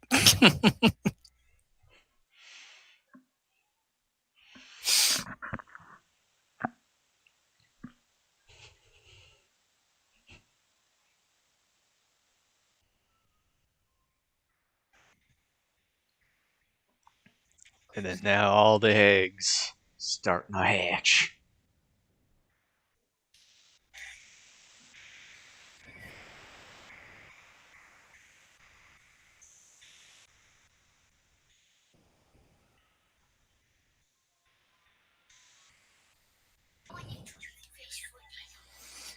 we don't have fish in the house, bud. What is he now hungry for fish? He says, I want fish for dinner. Well, maybe I'll make. Well, no, I can't do that tonight because I'm making burgers. But it's like I can probably do some beer battered shrimp tonight. But I'll probably do that for tomorrow.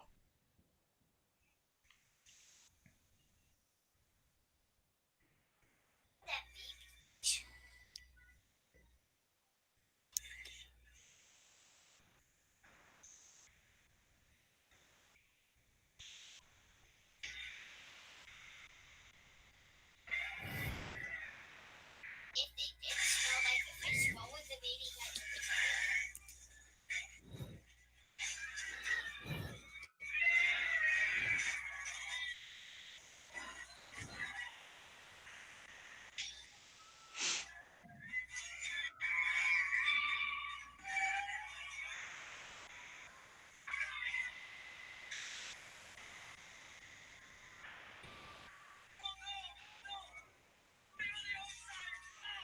And I just like the combination of the practical effects and the visual, like CGI of the baby Godzillas here. Yeah, I mean, it is a good blending. Again, it's one of many things that the film just does not get enough credit for.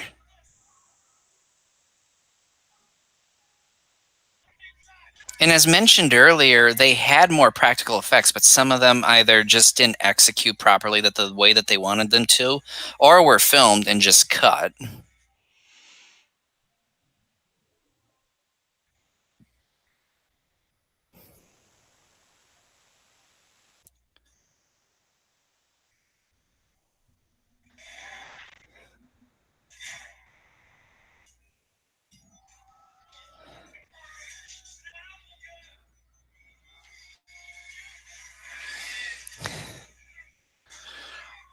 I'll take the right arm. I'm like, that's really cool trick.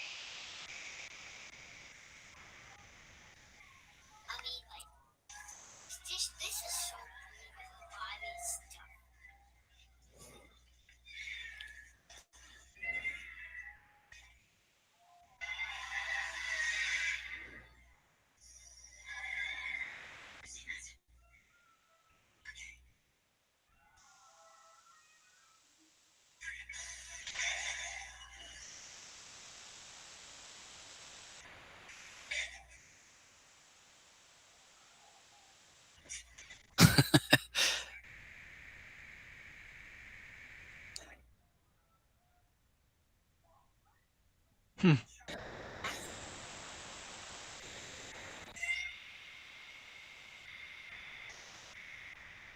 If I were in that situation, I'd be like, what did we do?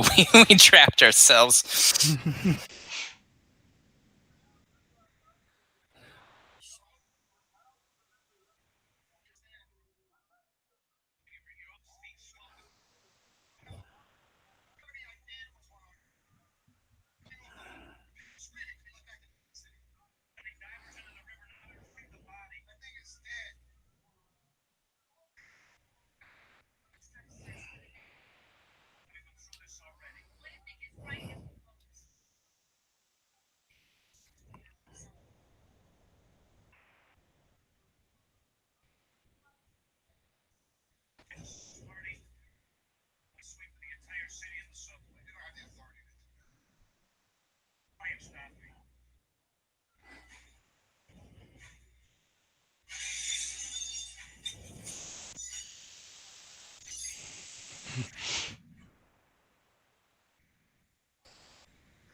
Ladies and gentlemen, cell phones before they really became a thing.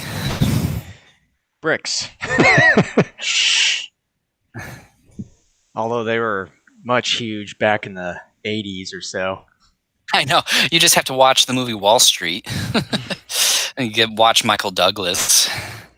Big ass bricks. I heard him say in an interview afterwards that he felt like his forearm was going to fall off. I made that up. It'd be pretty funny, though. It would be. And it probably would be true if he did say it.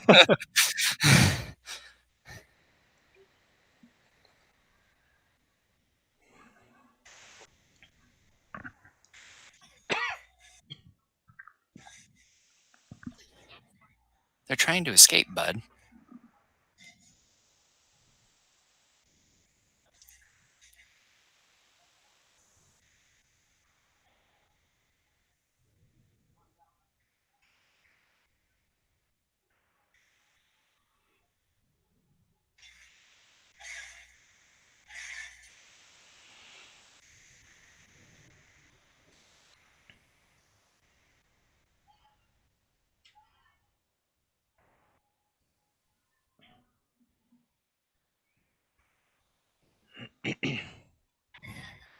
Starts getting a little creepy in horror movie. Almost looks like yeah. James Rolfe.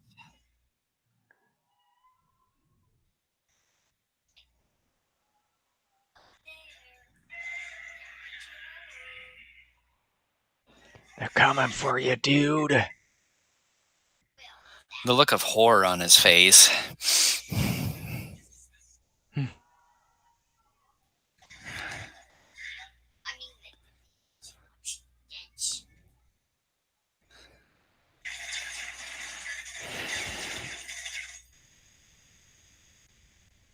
But how can those missiles be tiny? They're bullets, not missiles.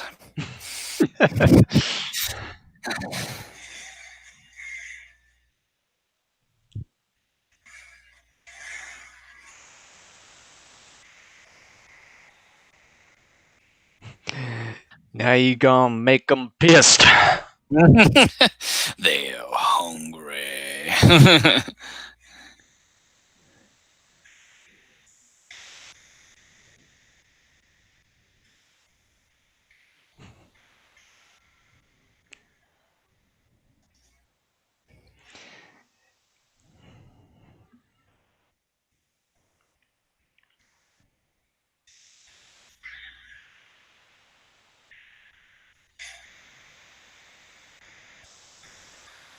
I also like with the music in this entire Madison Square Garden scene how it just sort of builds up.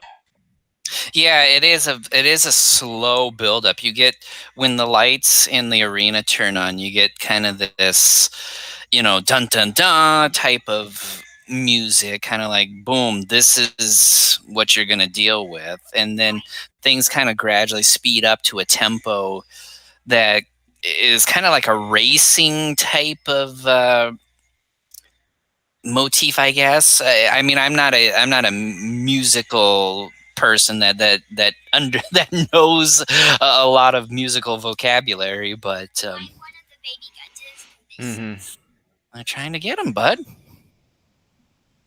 about why do this to the other baby Godzilla. because they just want to get away. They're selfish. It's like you pushing your sister to get something, right? Close the door. Close the door. That one has popcorn on the side of its face. I never noticed that until this viewing.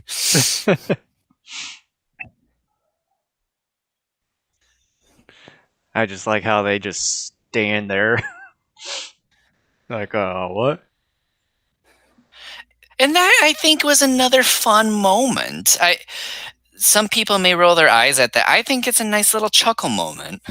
Mm-hmm. Wrong floor, it's just kind of. I mean, you can't take things too seriously all the time. I mean, you know what movie you're making. You got to add a little bit of humor.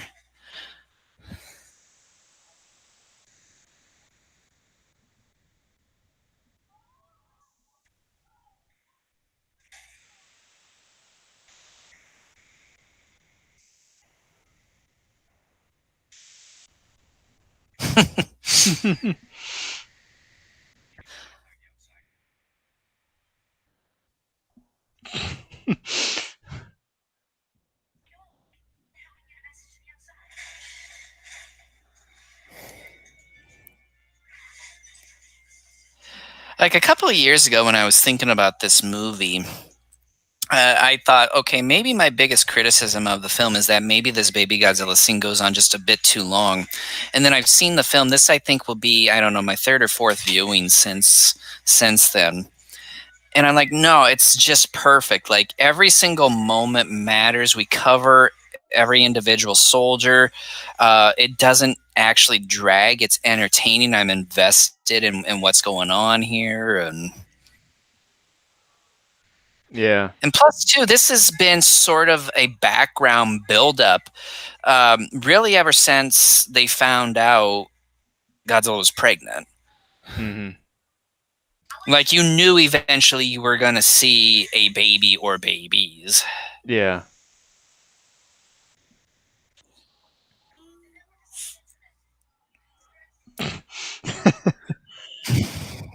Get a gun, shoot the door.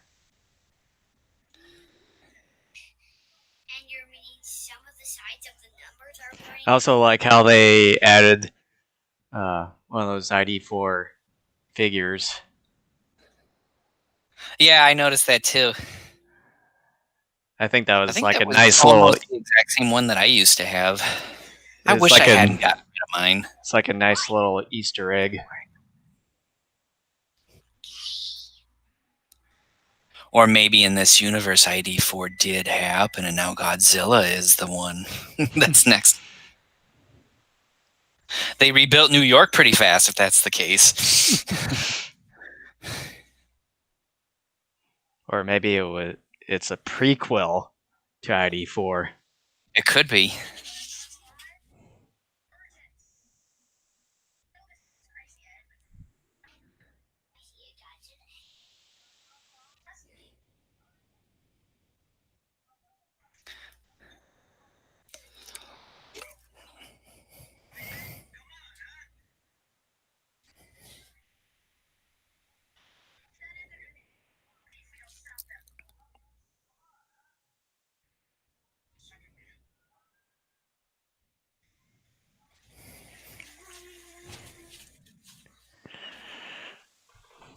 The proposed sequels that we would have gotten for this sounded very interesting because you got a similar the way the animated series played out, at least during the first couple of episodes, would have been kind of similar to how at least the next movie, and I think part 3 on some level, would have played out. Like, I forget, because it's been a while again since I've done extensive research on this film, but I forget sort of what the bad monsters would have been. I kept thinking like a queen bee or something like that. I can't remember if that's true, but I thought at one point too, someone said that some of those ideas were occasionally inserted into the animated series.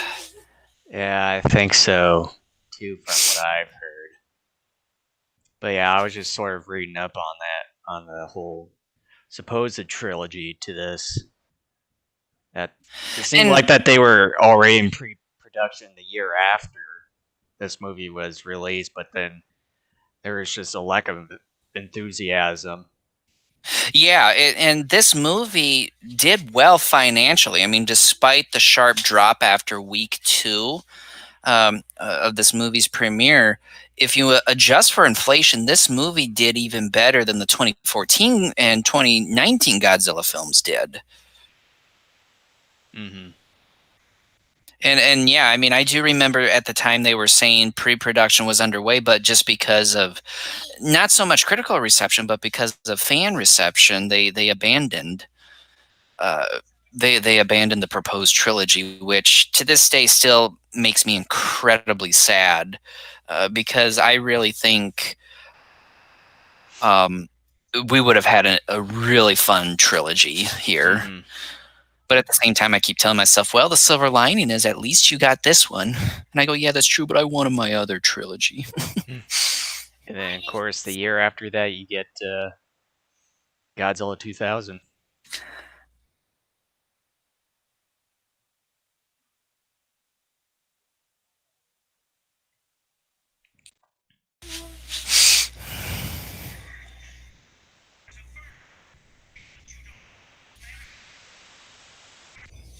But yeah, No, I did not follow those orders.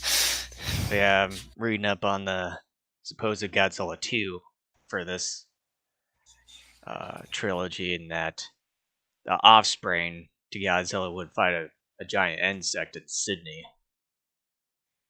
Yeah, that sounds very familiar now, yeah.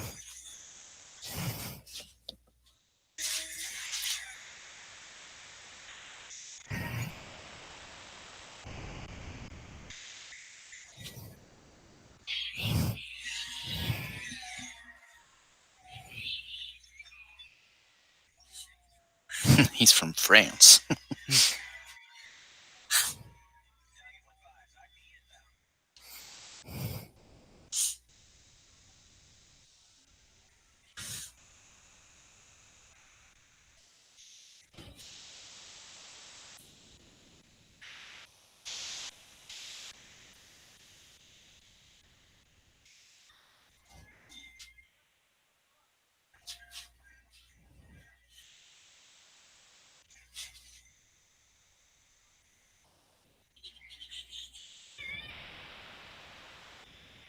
And in this last sentence here, when Sony had the license to Godzilla here, it said that Sony had considered a reboot with a new series disassociating itself from the '98 film.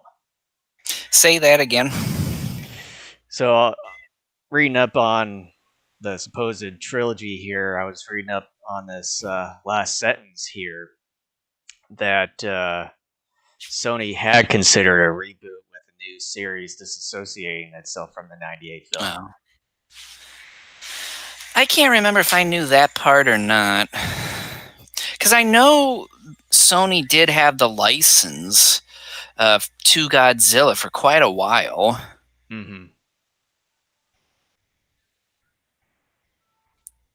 Because initially, when plans for that '94 film fell through, and I can't remember if Sony TriStar had the license then or if it was a different company, but when they finally got things underway, being able to get Emmerich and Devlin to do this one, they, obviously had sequels in mind out of the gate.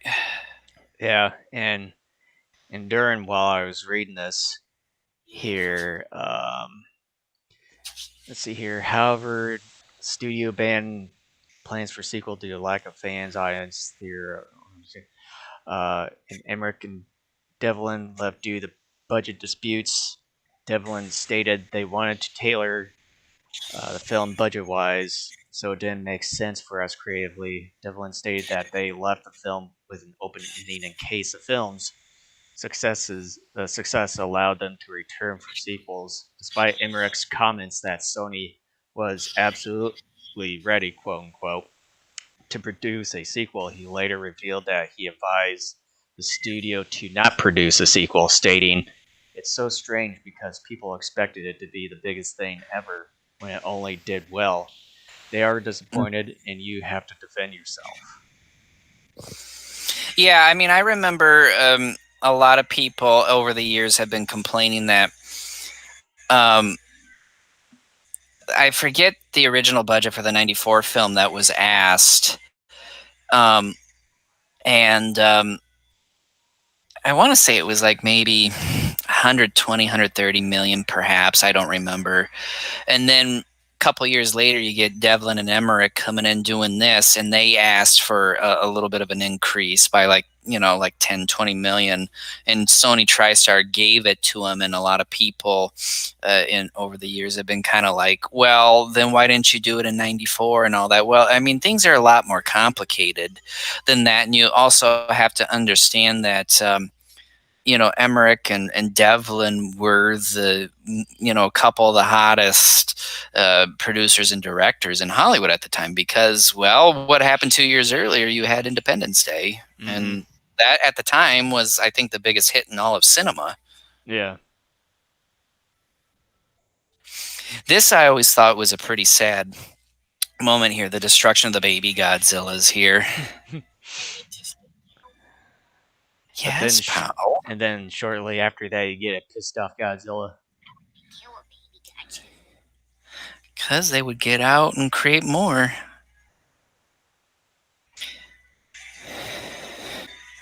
And I remember in the theater the first time watching this, I'm like, yes, he's still alive.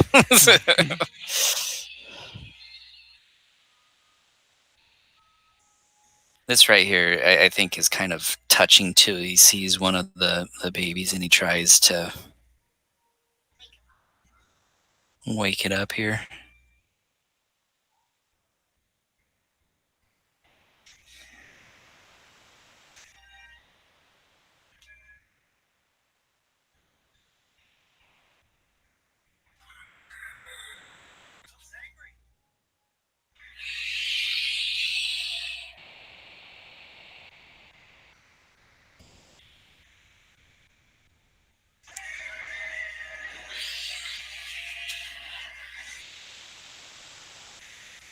Sixth Street Arcade Shopping Mall. Remember arcades? Huh? What are those? There's still one in Mall of America. That's awesome.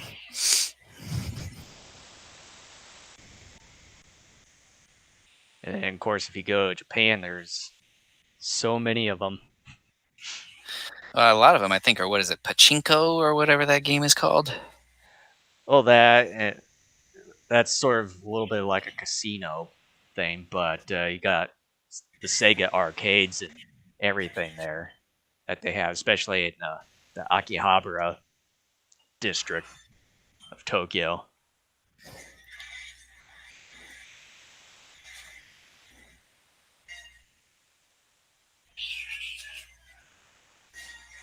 I like how you can start a car with a pocket knife. Yeah. Have you tried that before, Jason? Meanwhile, out in Jason's car.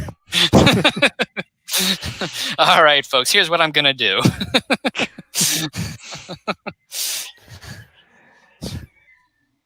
I don't know, that probably pretty would cool, F up the whole thing. Yeah. You would realize you couldn't do it, and you're just like, son of a...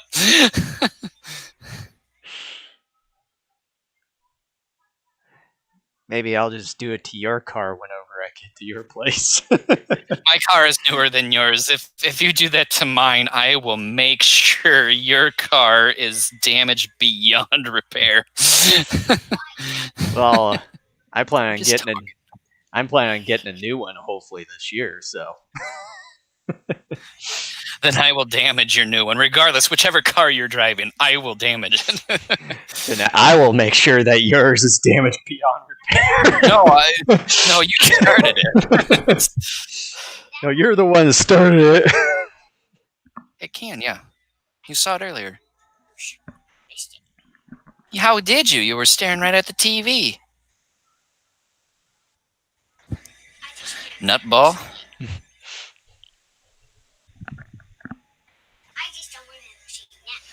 Then you need to work on your focus, and you need to you just need to work on your memory skills, pal.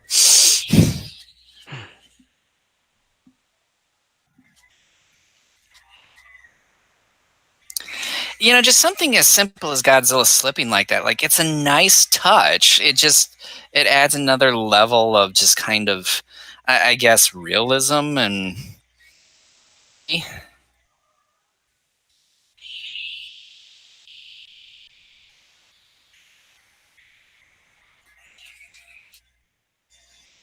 I mean, I really am in awe of this film, just sort of what they've done and all that. You know, I know for the most part we've been talking throughout most of this film. Some of it has nothing to do with the film, or is like 6 degrees of Kevin Bacon offshoot. But like, this is a really entertaining, well-produced film, and I get into it. Like, I could sit here and say significantly less because I would just be so invested in what's going on here. Yeah. Look, Lincoln.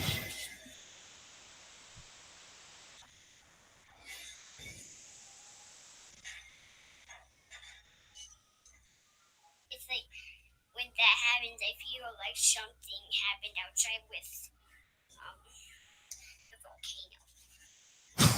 What?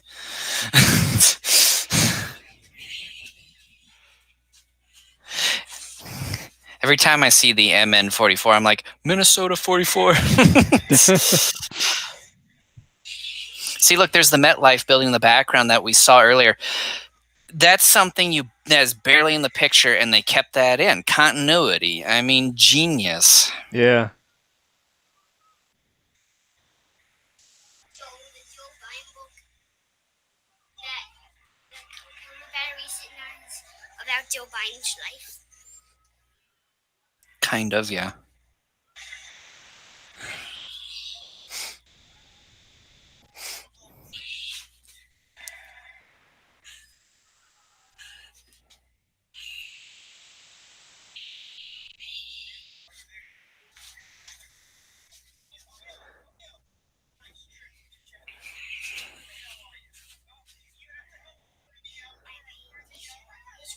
I know.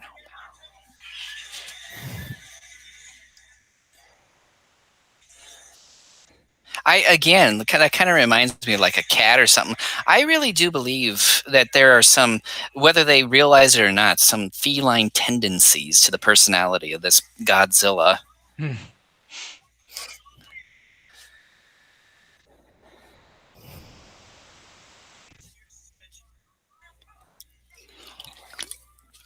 I'm going to start getting upset here pretty soon because I do not like the ending to this film. it makes me sad. Same way too, Cam.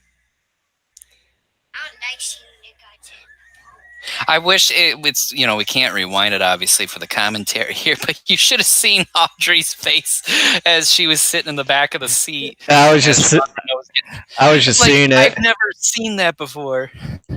I just saw it too without you really saying it. It's just kind of like this. What the hell are you thinking? I do not like seeing this part of the ending.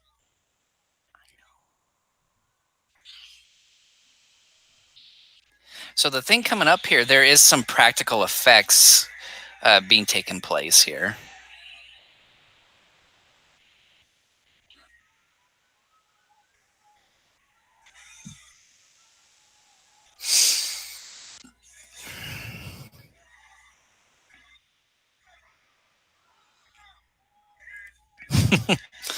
Hank Azaria freaking out here. We're in his mouth. You're going the wrong way.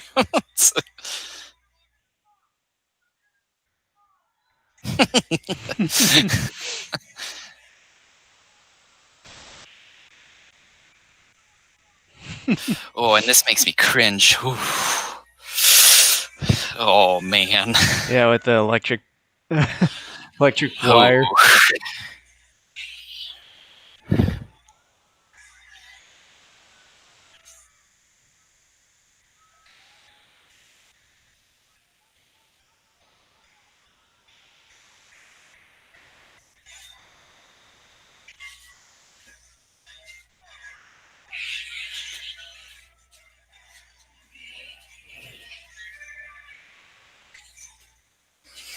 Again, just the agility of this Godzilla. I mean, it's awesome. It's beautiful to look at.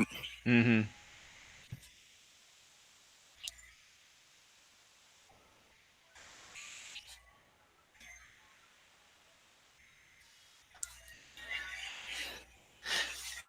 I remember I had cheated back before this movie came out because there were like, junior novelizations and children's books that were already out.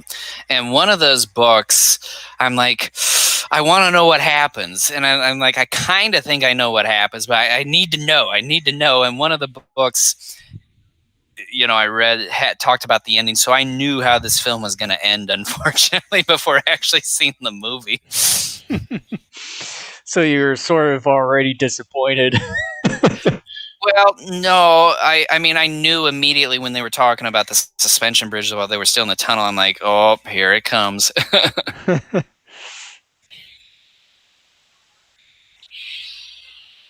Gosh, this makes me sad. Me too.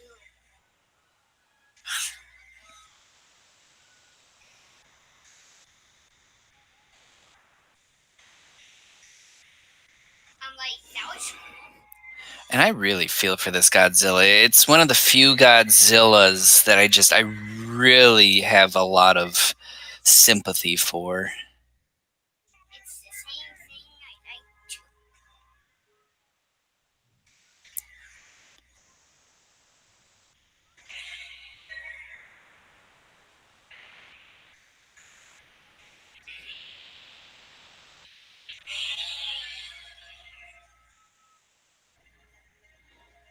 And the music again by David Arnold. Mm-hmm. Why are there some big blood? Because that's where it got hit, bud.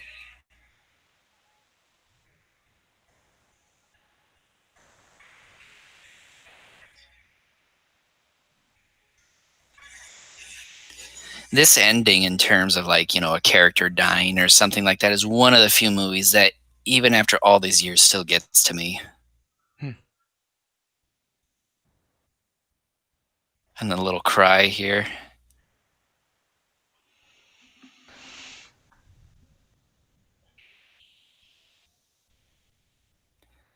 You're pulling at my heartstrings, Emmerich. Why did you have to do that? Why couldn't you just blown everybody up and just stood on top of a hill and reigned supreme? I'd be okay with everybody else dying, but not Godzilla.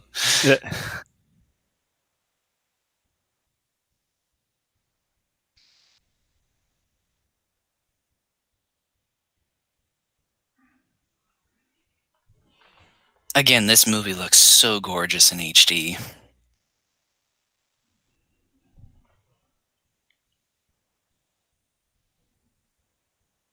And the light goes out.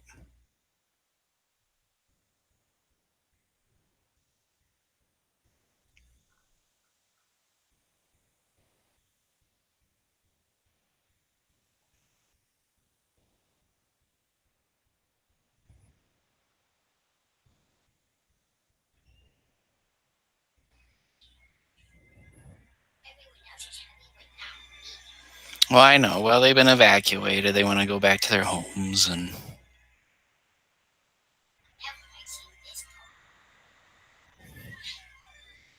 Right here coming up, I think, is probably one, if not the funniest line in the entire film.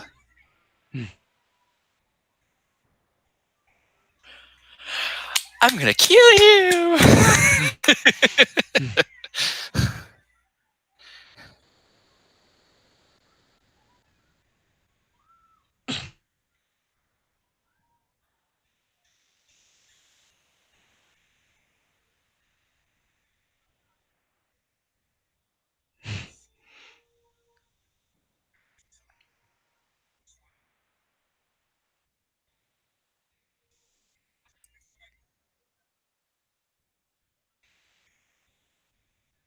Oh, Siskel put one on you.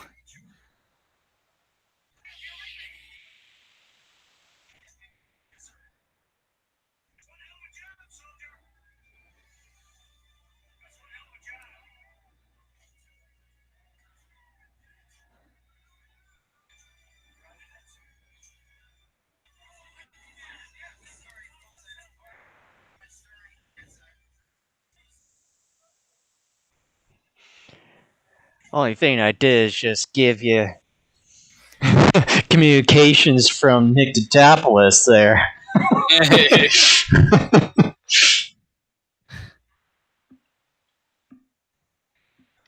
So much for that exclusive. Now no one gets it. She quit.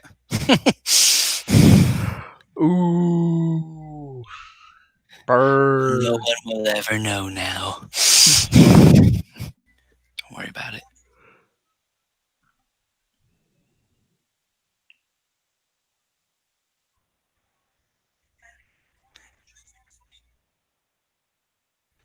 That'd be funny if Matthew Broderick was like, "What? I was hoping to document all of this." No, I'm just joking, pal.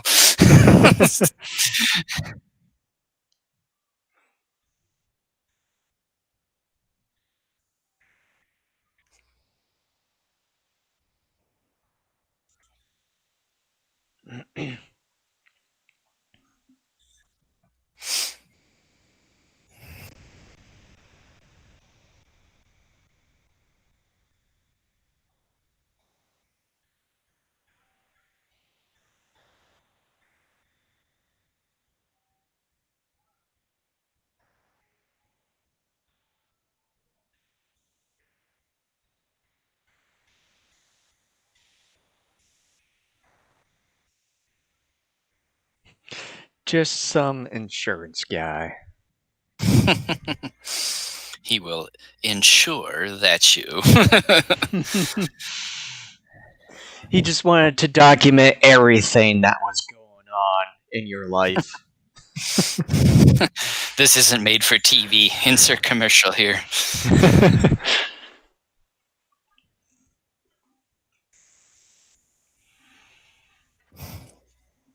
But ladies and gentlemen, not every baby Godzilla was destroyed here. Well, look.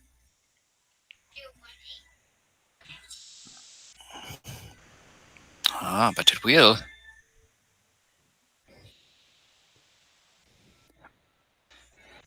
Oh my God!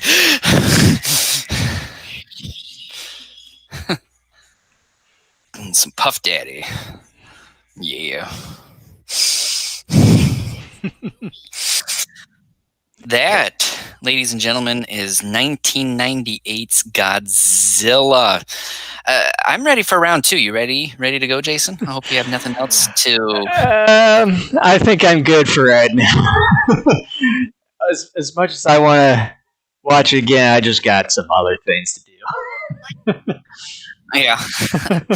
Yeah. It is a longer movie, but yeah, I mean, I could go on and on about this film, and I'm kind of disappointed we got sidetracked as many times as we did about Wishbone and other things over the course of the commentary. But it's just a domino effect. One thing led to another. But nevertheless, like I said here, like 5-10 minutes ago, I could sit here and for the 2 hour, 10-minute time that the movie is actually going, by and large, I probably could stay quiet throughout a vast majority of it because I just get so involved within this film. Again, I can't really say much more about it. To be perfectly honest, I would be up for doing another commentary on this. I mean, there is so much to learn about this film. This film is incredibly entertaining. I'm really sad that it's over now, that this commentary journey that we have been on with this film is now over.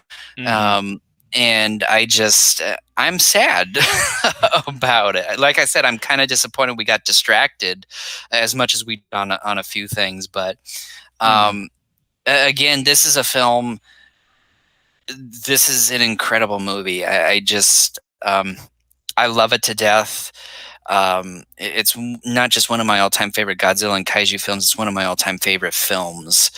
I still, it's one of the best times I've ever had at a theater. I love this film, and it's just, it still saddens me we never got that that proposed trilogy. But again, silver lining, at least we have this one to go back on, and for 23 years it's been entertaining the heck out of me. And I just, this is one of the few films out of thousands that I've seen over the course of my life that every time I watch it, I still am enthralled with it, that I'm there. I walk away with it with a big, stupid grin on my face, and I'm ready to hit the play button again. But it's a time investment. Yeah, I mean, it's, the actual movie, when you don't include the credits, is probably 2 hours 10 minutes or something to that effect. Yeah. But yeah, I mean, it's just, I love this film. I love it. I think it's very fun. I love this version of Godzilla. I like this vision of Godzilla. This is an alternate vision where not only do I give an A for effort, but I buy into it. I love it. I love what I see here. I love it. I just love it. I love it.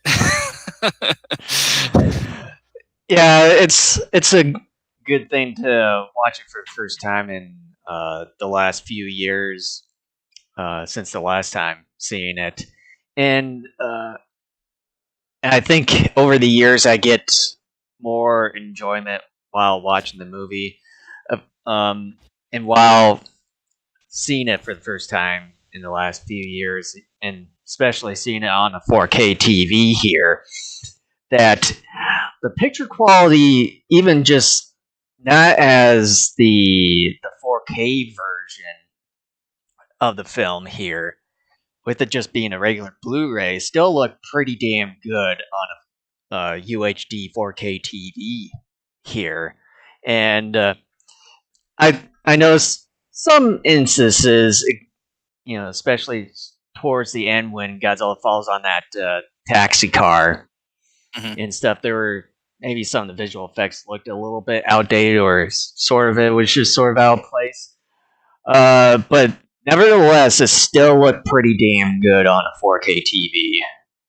But yeah, I mean, it is a beautiful film. I mean, and I will admit too, yeah, some of the visual effects in some scenes, like a couple of moments during the baby Godzilla sequence, don't look the sharpest or the best, but by and large, by and large, the visual effects throughout a majority of this film, considering how many there were ultimately, they still look very good. They still by and large hold up well. Yeah, there you get a few moments here and there that even for 1998 standards weren't up to par, and obviously through time, don't age well either. But I would say I would argue 95% of the visual effects in this film have aged well and still hold And up, like almost 2.5 decades later. and then especially with the amount of practical effects that they have in this movie, which I sort of forgot on how much that they did uh, use practical effects wise for the film too. And yeah, it's just still a really good film after these many years. Was it close getting close to 23 years after this movie was released. Man, hard to believe. And then also the music still just as good as ever that I can remember. Yeah, I mean David Arnold's score is just incredible. It just, yeah, it's good. It just is good. Yeah, but yeah, it's. I mean, just thinking about while watching this movie, and then just thinking about like some of the reactions from the people for all these years and stuff. It just seems like a lot of it is just blowing smoke. I think, and I think there's just a lot of the things in this movie that it just seemed like it was just sort of overblown from a lot of people in their It is. reactions. Oh, it definitely is. I mean, we're even seeing some of that like with Wonder Woman 84 right now, if anybody's been paying attention to that. Um, we live in an age where the internet and social media and all that, people negativity sells, and negative negative articles get more hits than positive articles do. That's a fact. There's been plenty of research on that. And at the same time, too, everybody thinks that their opinion is valid, and in many ways it is. Everybody counts. But at the same time, I think it's sort of quote unquote cool to just dogpile onto a movie. You see it happening almost all the time now, and that's incredibly unfortunate. Granted, when this film came out, it happened at a time in which the internet for home usage was at its infancy. You didn't have the people online like you do now. There was no such thing as social media at the time. The closest thing you had to it were things like forums. And us doing our NCW thing at that time too. Yeah, and I mean, it still saddens me that this film has never really been given the chance that I think it deserves. I think it's still an incredibly fun film, and I love it. And I've gotten to a point where, as I've gotten older, I start gradually caring less and less about what people think of me and just some of the things that I enjoy, because you just kind of, as you get older, you experience life enough to where you just start kind of, I guess, realizing what's truly important, and it's just part of the natural change as a person gets older as well. And yeah, I just kind of gradually get to a point where I'm not caring too much about it. Like, I've even noticed myself over the last maybe year and a half, while I still will defend this movie, I defend it less because I'm thinking to myself, it doesn't matter. Like, this is one person's opinion. Sure, they may be talking about it in a way that I think is really unfair and doesn't really look at the film in a way that gives it credit for what it deserves. But I'm not going to change that person's mind. I love it. I'm not going to listen to them because I don't want the negativity to affect, my mental well-being and sort of my enjoyment of the film. So just, Well, I just kind of leave it alone anymore. Well, I can't really say anything about the new Wonder Woman movie right now since I haven't seen it yet. So it's wonderful, I think.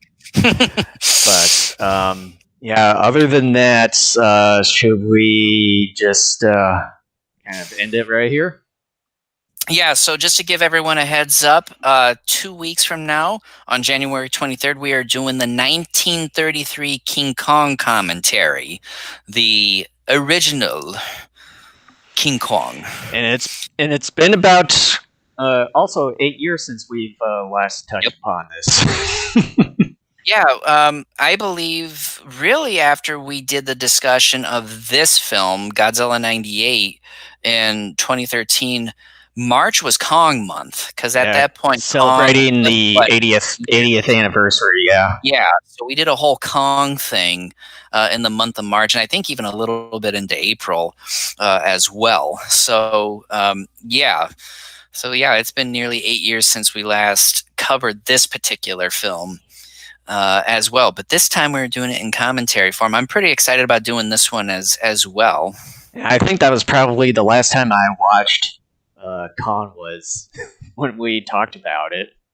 So I would like to get back into it. The last time I watched this particular version was December of 2019. That was the last time I saw this version. Jeez. So with that, thanks for watching us, and make sure to look forward to, was it January 23rd? January 23rd, yep. Awesome. And same Kaiju time, same Kaiju channel. And just to make sure to listen to us everywhere, just look at the listen and watch anywhere thing down the ticker there, or you can find us over at our website at daikaijunetwork.com, and you can watch us live from there as well, and even on our Facebook page and YouTube channel. So once again, thank you guys so much for watching or listening to us. We hope you enjoyed it, and my giddy fanboyishness for this film. All right, guys, and we'll leave you with the music, and we'll take care. See you guys.